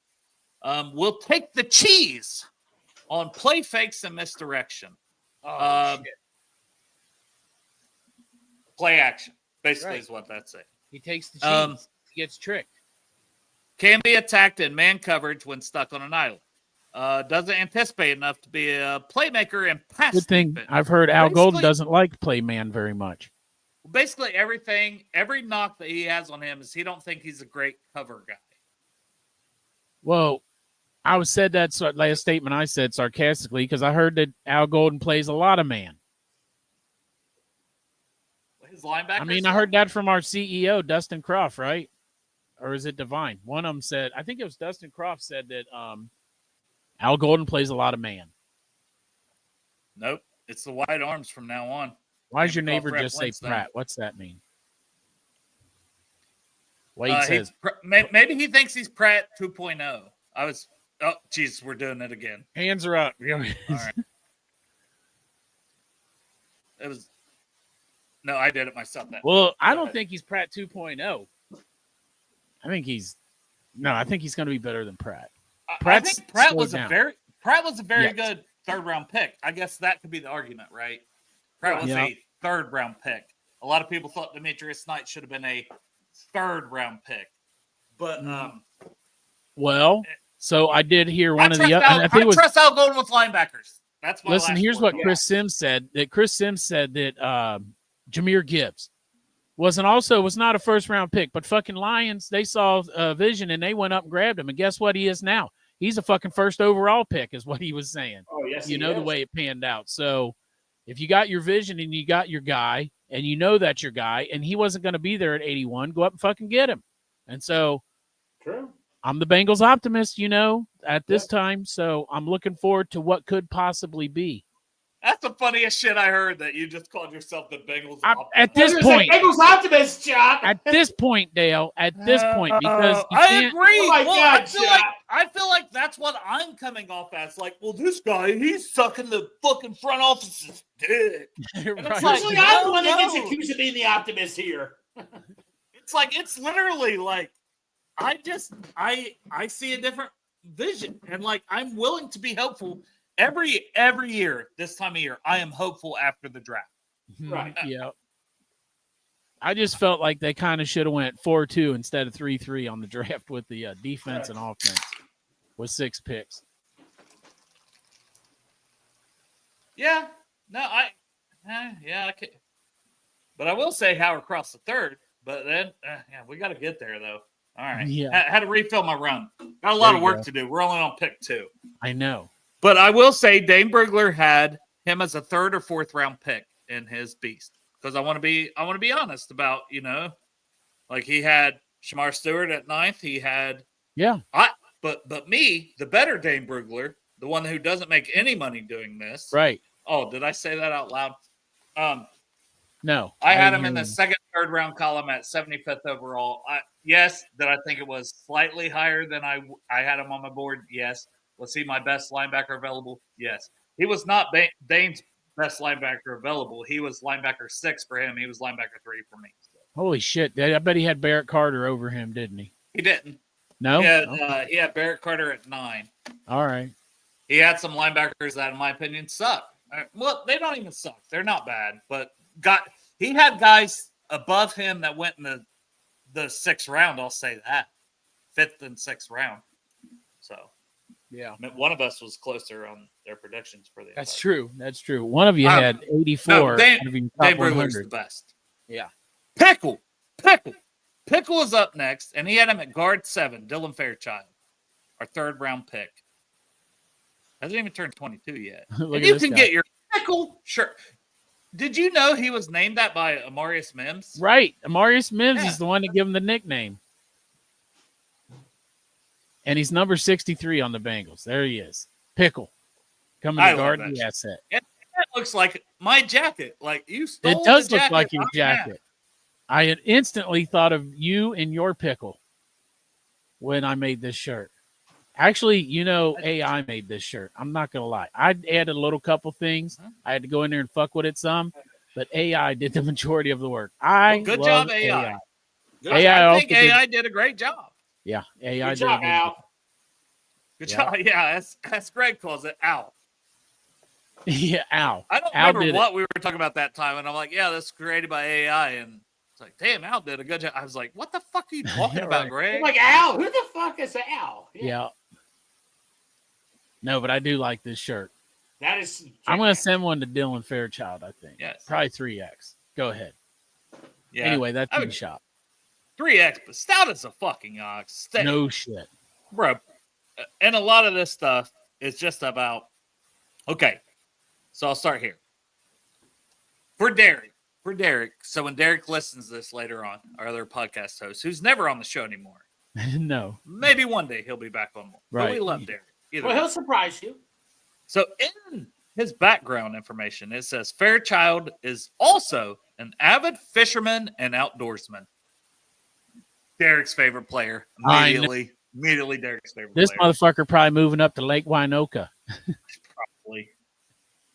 But he was known more as a wrestler early in his high school career. Football path started to take shape during his sophomore season as a 250-pound defensive tackle. Jeez. Maybe we do have our pass rushing defense. There you go. Yes, we do. He bulked up to 285 as a junior. So literally this man put on 35 pounds of muscle. Basically.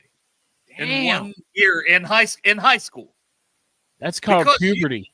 You can't say it's called he just put 35 pounds eating fucking rallies like I did after I fucking got out of it. Rallies is elite, though, man. Those I love fries. rallies. Rallies. Big Um, for buddy. But he did that for the wrestling to jump up to the heavyweight, And he earned all state honors all 4 years. So he's a freshman earning All-State in wrestling. Like, that's how good he was. Yeah. 47-0 as a junior. Repeated as Class 7A state champion as a senior in the 285-pound division. Pinned his opponent in 25. So, like, he's going against the best of the best. Pins him in 25 seconds. Damn. He finished faster than I can in the bedroom. No shit, man. That guy's quick. Yeah. Finished his season 22-0, all pins. Also played baseball in high school. Oh, yeah. So football, wrestling, and baseball. But he quit as a sophomore for baseball. You want to know why? Guess. Football. Too tall. Come on. It was too boring. Oh, I love yeah. it. Boom. Baseball fucking can boring as feel fuck. that. I I can feel that. That's what I always say, respect baby. people that love it, but it's boring as fuck. Yes. I love going to the ballpark and watching the game, but man, it is. You're Oh, right. It gets boring. Trust me. They throw a it's just fucking too ball boring. and people hit it with a stick. Well, it's What not about boring strengths? watching me commentate, though. Strengths and weaknesses. Stout muscular frame. Yep. Checks that box. He's a freak list alum. So that's the freak list that guy does. Jesus Christ, I'm blanking on his fucking name. Bruce Feldman. Bruce Feldman freak list. Every year comes out with one. It's fantastic, by the way. Also on the Athletic. Shout out Athletic. Yeah, no shit. But for his work in the weight room, 440-pound bench. God damn. I don't know if I can bench half of that. Man, I'm fat, I'm just but trying to lift up this soda pop. Yeah, that motherfucker. 570 squat, 370 power clean. Dude, strong as an ox. Man, I weighed 500 pounds. That count as a squat when I got out of the chair all the time? I will See me allow it. do Yeah, so I used to squat 500 pounds But all you the don't time. now, so it don't count now. You can't do it now. Oh, yeah, now I can't. You I'm should older. see me I dropped weight. push-ups at the barn. Didn't work out too well. Gritty competitor. That's a weird. Ooh. Ooh, Gritty, I like he that. knows how to do the gritty. Yeah. Hard guy to move. I like that. So it's like Hands are both well placed and powerful. Now, I do like that Yes. because hand usage is just so important for offensive linemen, which is part of the wrestling background and part of what Scott Peters is going to Jiu-jitsu. want, like, and yes, get him on the field early if he can do that. Yep. Generates ground force to uproot in the run game. Ground force. He'll smack you in the fucking mouth is what I call that in the run. Battles through minor injuries. Played in all 28 games the past 2 seasons. Durable. So, like, I'm trying to compare to my draft guide, like when I use these small words or shorten it down. You're right. He's durable. He's not going to come off the field like unless you're amputating his fucking leg. I think that matters. He wants to be out there. He's a fucking dog. Yes. He's a fucking dog. And Honestly, that's what I should put in the draft guide next year. This Fucking guy's dog. a fucking dog. Fucking dog. Fucking dog meter. Yeah, fucking dog meter, and you need the full chub meter for if Bengals draft him or not. And the last thing he put was confidence appeared to grow with each start. Hey. Only get it. That says to me only getting better. He's young, right? He's Yep. not even just getting ready to turn 22. The guy is only getting better. Yes, and he wants to fight his coach. Your favorite pick, right? He's tied for one of my favorite picks. That's for damn Tied for sure. one. I'm not quite sure, man. I don't My know. favorite I pick's like coming up the guy- This was your original favorite pick. This was my original favorite pick. Like, I like this guy over Tate Ratledge. Like, Tate Ratledge, everybody was like, oh, everybody was in love with Tate Ratledge, and I get it because he played next to Mims for 8 fucking games. I like Tate Ratledge more, and Joe Goodberry has alluded to this, and I believe him. They had Tate Ratledge higher, Yes. and so did I. So that doesn't surprise me. It's just they weren't willing to take him in the second. They would have taken him if he was there in the third, probably over Fairchild. And we'll see how their careers play out. But Well, there's one guy that's 2 years younger. Because you asked me on the show Dylan Fairchild is a better pass protector than Tate Well, Ratledge. so Dale, if you would have waited per PFF. Per if- PFF. Okay. if Per Fairchild PFF. if Fairchild would have waited one more year, he could have been a second-round pick easily, right? Not necessarily. I mean, Yeah, per it's- PFF, Dale, but PFF, unfortunately, is the standard that a lot of people use throughout the NFL is the PFF score. No, It's I used. know. But I'm But- just but- saying that. But Ratledge was very good too. He just was injured this year. Like his grades are fantastic. Yeah, he's got an injury history. Fuck that guy. Dylan Fairchild I'm does not have that arguing with injury you. history. I'm just saying the argument is they were both very fucking good. They were very good guards. But the Bengals wanted that just shows how much they wanted Knight in the second. Let me that say they this didn't take also. Ratledge in the second. One of the reasons I That's didn't all. like Tate Ratledge is because I didn't want to go and spend a second-round pick on an offensive guard when I thought that there was plenty of offensive guards in the third round that we could pick up, and which is what we did. Chop's a We fucking did. genius. Chop's a fucking genius. Yeah, Sucks right. dick. Yeah. Yeah. So I was glad when we got Demetrius Knight. I'm like, hell yeah, we went defense again. I really thought the pick was going to be Xavier Watts at that This point. guy is but- blazing the fuck out of this draft. Yeah, right. So And excited then- the way he's And then when we got Tate Ratledge, I mean Dylan Fairchild, and it could have been Miles Frazier too, but I did like Dylan Fairchild going in this. Miles Frazier would have been a little bit more versatility, I think, but I'm really stoked about Dylan Fairchild. I'm so stoked that I made a cartoon pickle with a Bengal coat on it. I'll continue to watch more because, like, when I watch, listen, I don't claim to watch every single game. I don't have enough time to put 500. And if anyone claims to do that, they're fucking lying to you. Yeah. I try to watch at least 4 games of each player. I did not see Fairchild getting a lot of help from Wilson, no. But that is not Wilson is fantastic in his own right. I didn't see that. Yeah. Like, I can only be honest. Well, I mean, here he's playing right next to Orlando Brown Jr. and He was Teddy probably Carey. helping Tate Ratledge, that fucking bum. yeah, right. Yeah. Oh, shit, that guy sucks. Thank God Fairchild was able to help him out. Now the next pick was my favorite pick of the draft. Weaknesses. Movements show hints of lower body stiffness. I don't know if I agree with that one.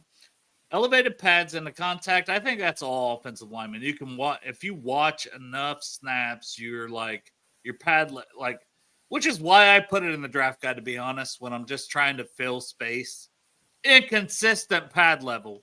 I'm going to admit to doing that because I think that's literally every offensive lineman. Yeah. But what do I see more consistently? That's the whole thing. Average range needs to improve timing and angles. I kind of disagree with that one. Occasionally oversets, I think all offensive linemen do, but yes, still learning different tricks for easier recoveries. Yeah, and maybe that's a little bit of the lower body. So lower body power. I don't know, but when you're I don't know. I struggle with that.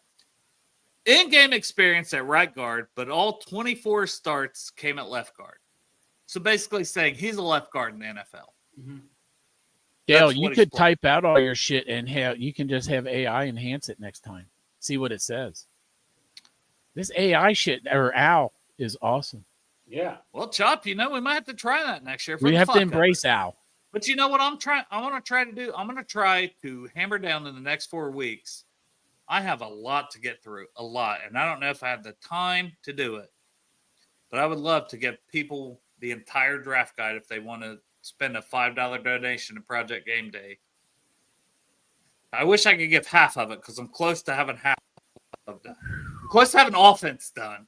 I mean, I already got a sneak peek. And send people that because before the season, and listen, it will change. It will change. I guarantee every draft expert will tell you it will change. Yeah. But I know the work I put in. I know how much I've watched this stuff. And I know that because most people are like, I'm taking a break right now, Yeah, But not it's like, Dale. well, it's not that. I want to figure out this process. Like Right. I'm just dumb. Sorry, I'm just dumb at it. Yabba dabba hoo day. Yeah, no, Anyway. yeah, right.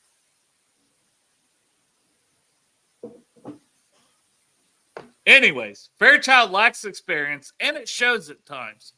He is powerful, tough, naturally aggressive. I expect him to continue getting better with additional reps. He is an ascending prospect with NFL starting up. No, he's starting this year. No shit. This is Dane Brugler in the Wyatt Teller mold. Oh, yeah. Grade 3rd, 4th round. And I wanted to mention that Wyatt Teller mold because guess what? Scott Peters. He worked under Callahan in Cleveland. Yep.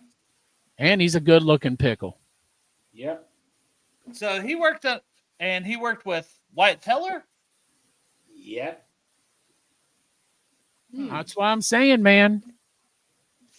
Greater than Tate Ratledge. I think this could be our Clint Bowling. And listen, that is a lazy comparison. I will never say it's not, but it's an easy one to draw. Yeah. Clint Bowling was a 2nd round guy. It's honest. That's the weirdest part. Clint Bowling was a 2nd round guy. We got in the 5th round. We got him in the 5th round. Was it 5th? I keep saying 4th, Greg. Yeah, no. I will look this up. I believe it was 5th round, 2011. We drafted AJ Green. I think it's 4th. If it's fifth, listen, if it's 5th, Greg, I will rescind your last bet and we'll be even. Clint Bowling, Bengals. Let's see here. And if it's not, you owe me nothing more. Yep. Oh, 4th round. God damn it. I was close. Why do these motherfuckers doubt me? Even my own people doubt me. I thought it was 5th. I knew exactly when he got drafted. You said 2nd, though. You said 2nd round. I said he had 2nd round talent that got drafted in the 4th, and you said he got drafted in the 5th. Right. God damn it, Greg. Get your shit together, Greg. Yeah, no shit, man. My bad, Dale. All right. Thoughts, though, on Pickle. Pop it up one more time. Pop it up one more time. Because I'm like, listen, Chop. I don't have unlimited funds over here. I used to have a separate account when my wife wouldn't divorce me. But now we're not getting divorced. I got pussy last night. I can't say that on the stream. But I didn't. But don't say it on the stream. You guys know, like, I would say it out loud, but I can't. But I'm just telling you guys. I'm just telling you and Greg, like, I got pussy last night. I appreciate that. It was very fucking nice. Like, turn the show back on. Let's go. And commercial over. I don't want to fuck. So it's like, I gave her my pickle. You know what I'm saying? Hey, you're gherkin.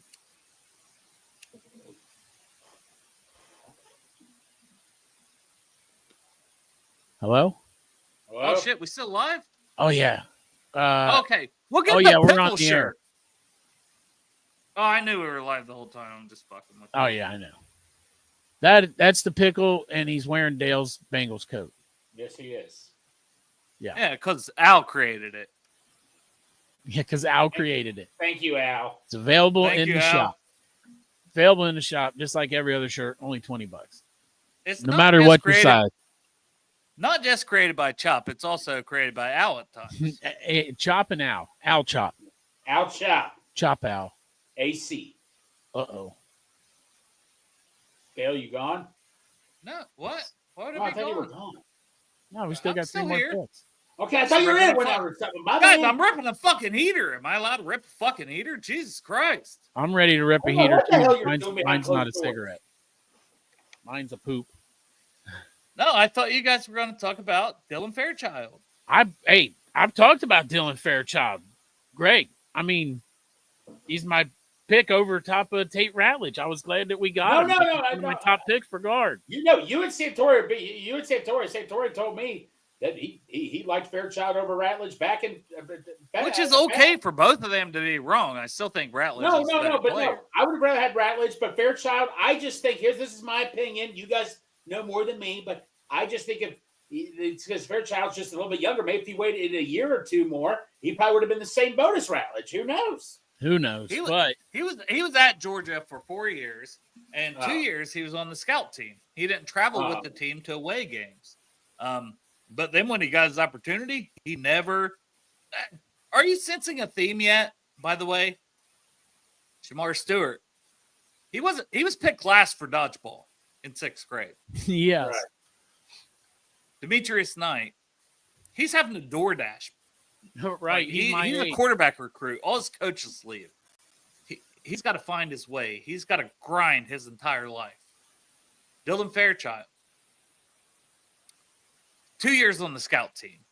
You know, good player, not a great player, but Georgia, oh my God, I got an offer for Georgia. You're damn right. I'm going to make my way on that team. Oh, hell I'm going yeah. to make my impact, and I'm going to be a 3rd-round pick for the Cincinnati Bengals. Are you sensing a theme yet? Yes. Hard fucking workers, good character players. And Another hard back work. to the captain kind of deal. You know, not that Dylan Fairchild was a captain, but that's kind of what we're going back to. Yep. These are all facts. Good person. Yeah. Pickle, you're good people. Chris Crowley. Barrett Carter. Speaking the of island good of people, This is my favorite one. I'm just listen. I am just reading Dane Brugler stuff. Everyone can hate that. Continue to hate this draft. Continue to say the Bengals didn't do enough. They didn't do this. They didn't do that. I will personally say, as a guy who follows the draft, 18 months out of 12. Yeah. I thought this was a solid draft. I'm not saying it's the best ever. No. I'm saying it's a very solid, good draft. There was no major reaches. And I swear there's usually at least 2 major reaches in every draft class. Yep. And there was 0 in this one. 0. No. 0. Demetrius Knight, in my opinion, was. It's not a major reach to me. He was in my Okay. second, Yeah, 3rd round yeah, column. yeah, right. You can stab me. That's cool. You can stab him. I'm just saying, when Demetrius Knight comes in and fucking drills Boom. Lamar Jackson, and Lamar Jackson Yes. fumbles the ball, Yeah. and fucking whoever, Dax Hill, picks it up and runs it into the end zone Yes. for a touchdown, and everyone's celebrating. I want you to remember this moment. Remember it. I want you to remember this moment I'm going because that's the vision in my head. I agree. It got a lot faster.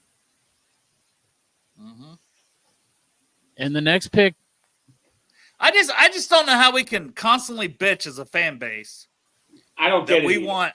Well, no, I will constantly bitch, Greg. Not that part. Not that part. I wasn't finished talking. Constantly bitch about wanting more athleticism, Yeah. wanting more speed on the defense, yeah. wanting more O-line picks, wanting more depth on the O-line, and then be pissed when they do it. Oh, it wasn't your favorite guy. It's cool. Yeah. Cool. Cool, Shut the cool, fuck cool. up. Shut the fuck up. Suck a dick. I'll shove you in the fucking lock. SBFU. Shove you in the fucking lock.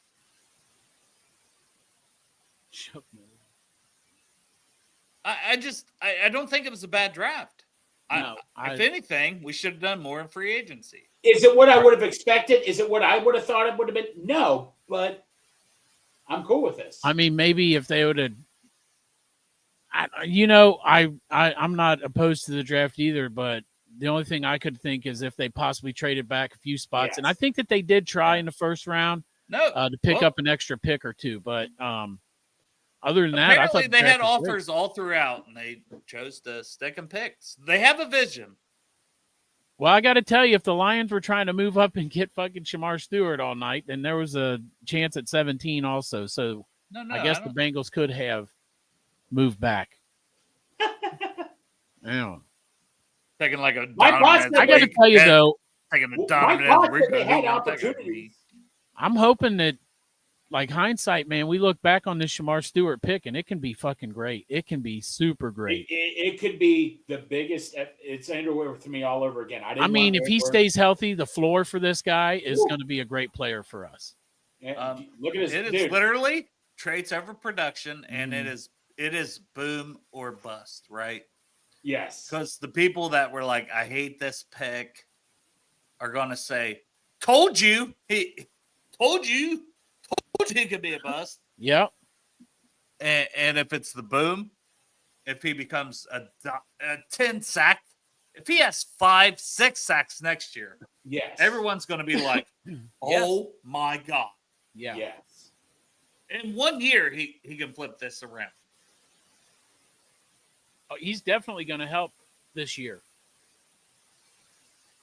That's my thought. Oh, hold on. This is Tony. Tony, I love you. But you got to clarify. This season, for the podcast listeners, this season, no more bamboozle shit. Straight business. Yes. I don't know. Because bamboozle for me goes back to the front office and the way they structure contracts and agency. Because then everything would be a little different. I can't. Listen, I don't even blame Mike. Like, I Greg don't even blame covered his Mike. face. I don't even blame Mike anymore. I think Katie, like, you have to be able to structure. You have to be able to go outside of your comfort zone for how you structure contracts. Like, I don't disagree with all of that. When I'm talking draft, I'm talking draft. But when I'm talking free agency, and if this season doesn't go well, I am not going to bitch about this draft class in year one. I'm going to bitch about the fact they didn't have enough veterans, didn't do enough in free agency to maximize what they have with Joe Burrow and Jamar Chase and Trey Hendrickson around it, just like last year. The problem for me is free agency, and I bitched about it. But I do not have the energy at this draft class. That's just my personal opinion. I think this is a solid draft class. So we're going to talk about Barrett Carter. He was linebacker 9 for Dane Brugler, and this is Dane Brugler, the beast. Shout out, the athletic. These guys are Greg's great. favorite pick. My favorite pick. All right, so Greg will get time to talk about this. He's 6 foot 232, and his RAS score, a lot of that is based off. That's a little bit of an undersized linebacker. That has never stopped him from being a fantastic player and person. His first love was baseball. Damn, you love boring shit, bro. Right. He was also active in basketball. His dad has a basketball background.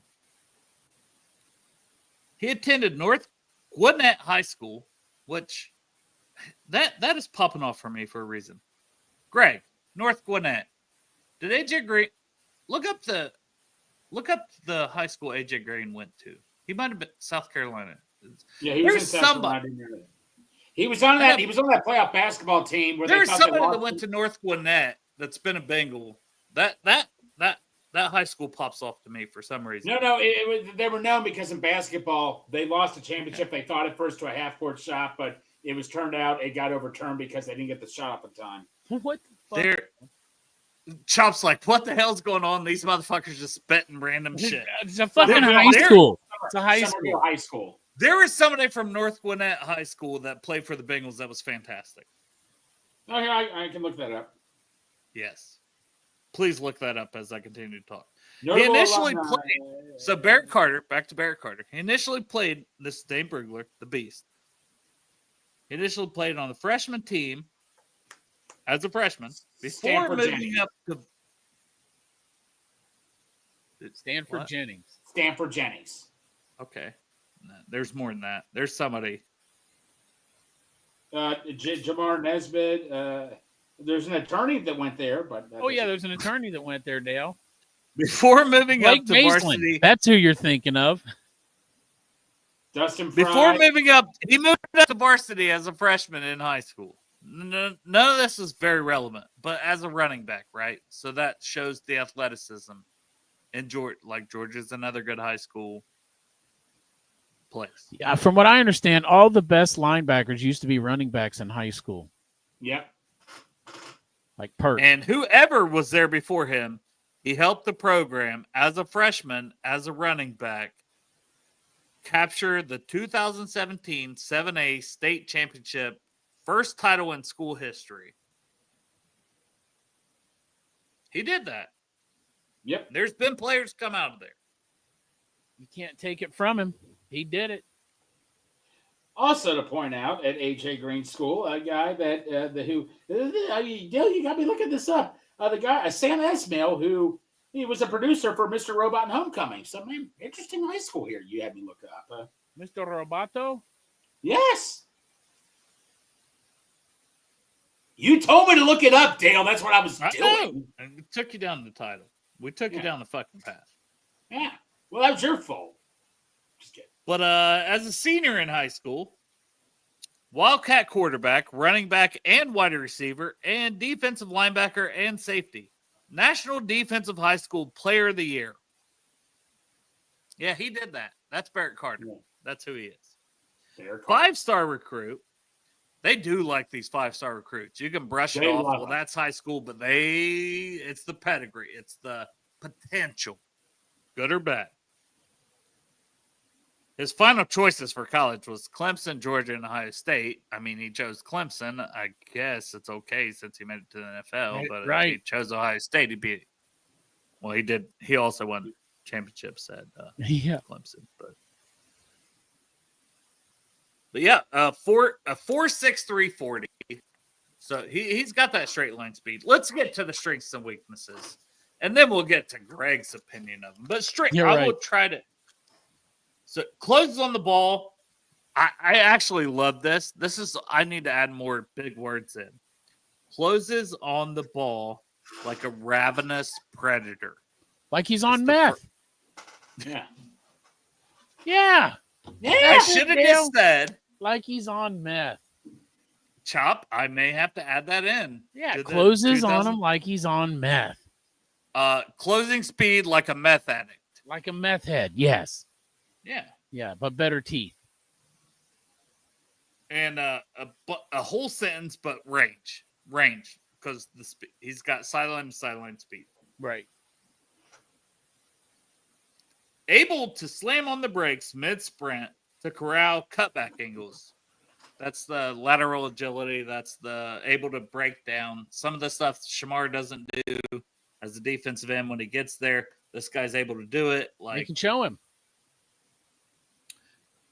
Broken tackle rate dropped from 20.5% to 10% from 23 to 24. That's good. You want a guy that figures it out. And maybe that's why he wasn't as explosive, though.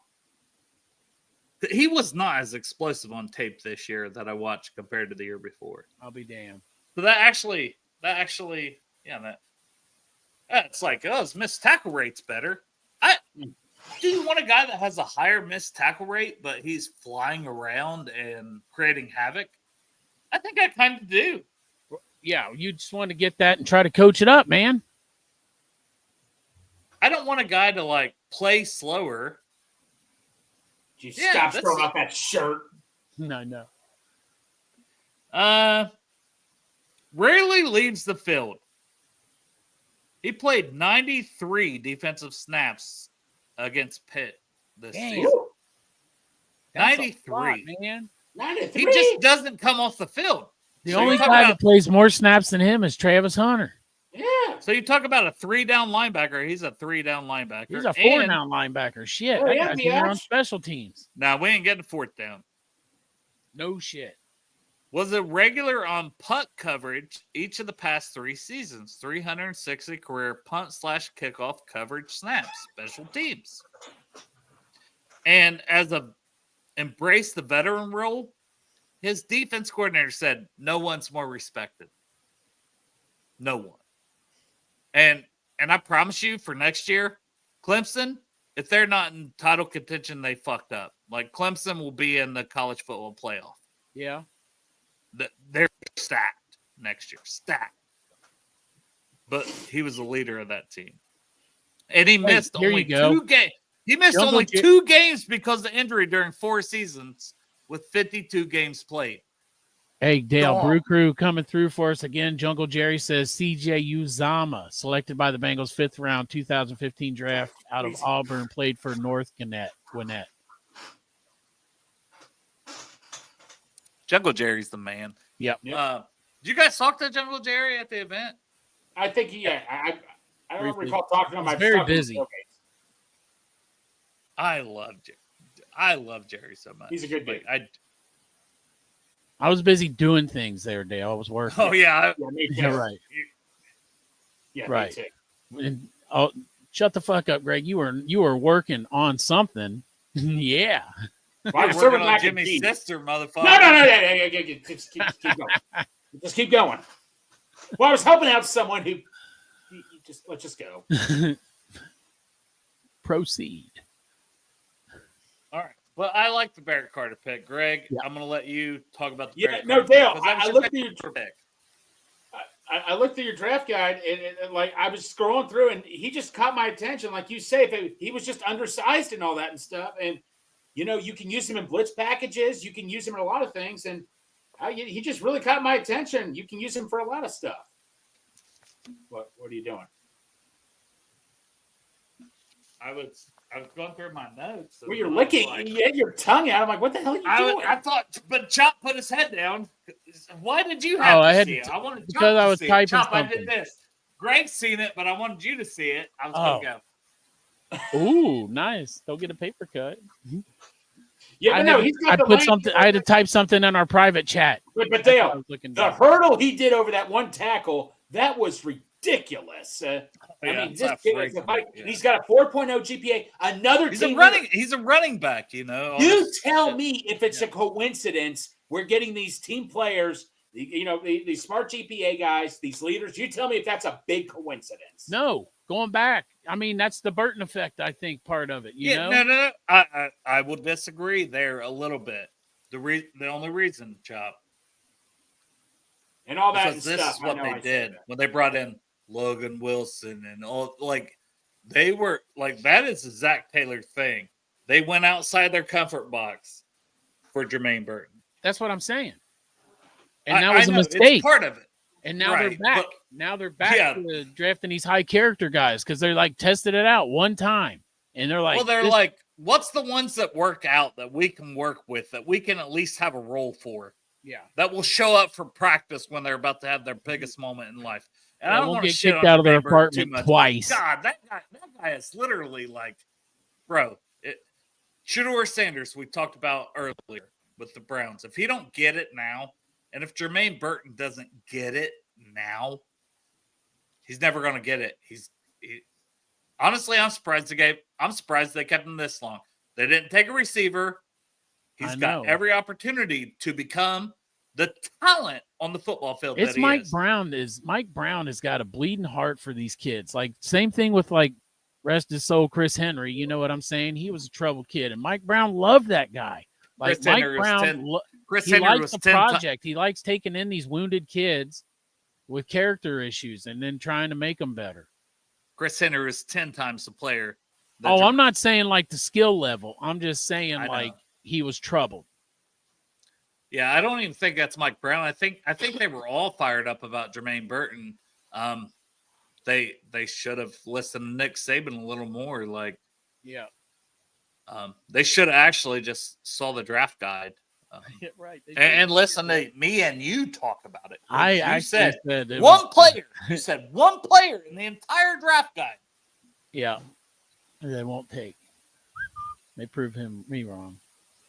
But Barrett Carter, he's a lot like Demetrius Knight. Flies all over the field. He's gonna, he's gonna be better in coverage. They keep saying it's gonna free up stuff for Logan Wilson. I hope so. I hope Logan Wilson can get back to the player he was a couple years ago. So these two guys might help out a lot. And I also think that getting these two linebackers makes me wonder if we're going to run a 3-4 sometimes. We have 2 picks to get through, and it's all falling apart. Yeah, and I also have to check on my dog. I have I also pressing got to get ready issues. to leave soon, man. I got to drive 40 minutes. Jeez. Probably 45 now, Greg, because it's raining like a bitch. Jalen Rivers, my favorite pick in the draft. A lot of things I want to say about him. And then the other pick, Taj Brooks, it was lower on my board, but I really like. You like him That's a lot. that. We got to end this episode. I love you guys.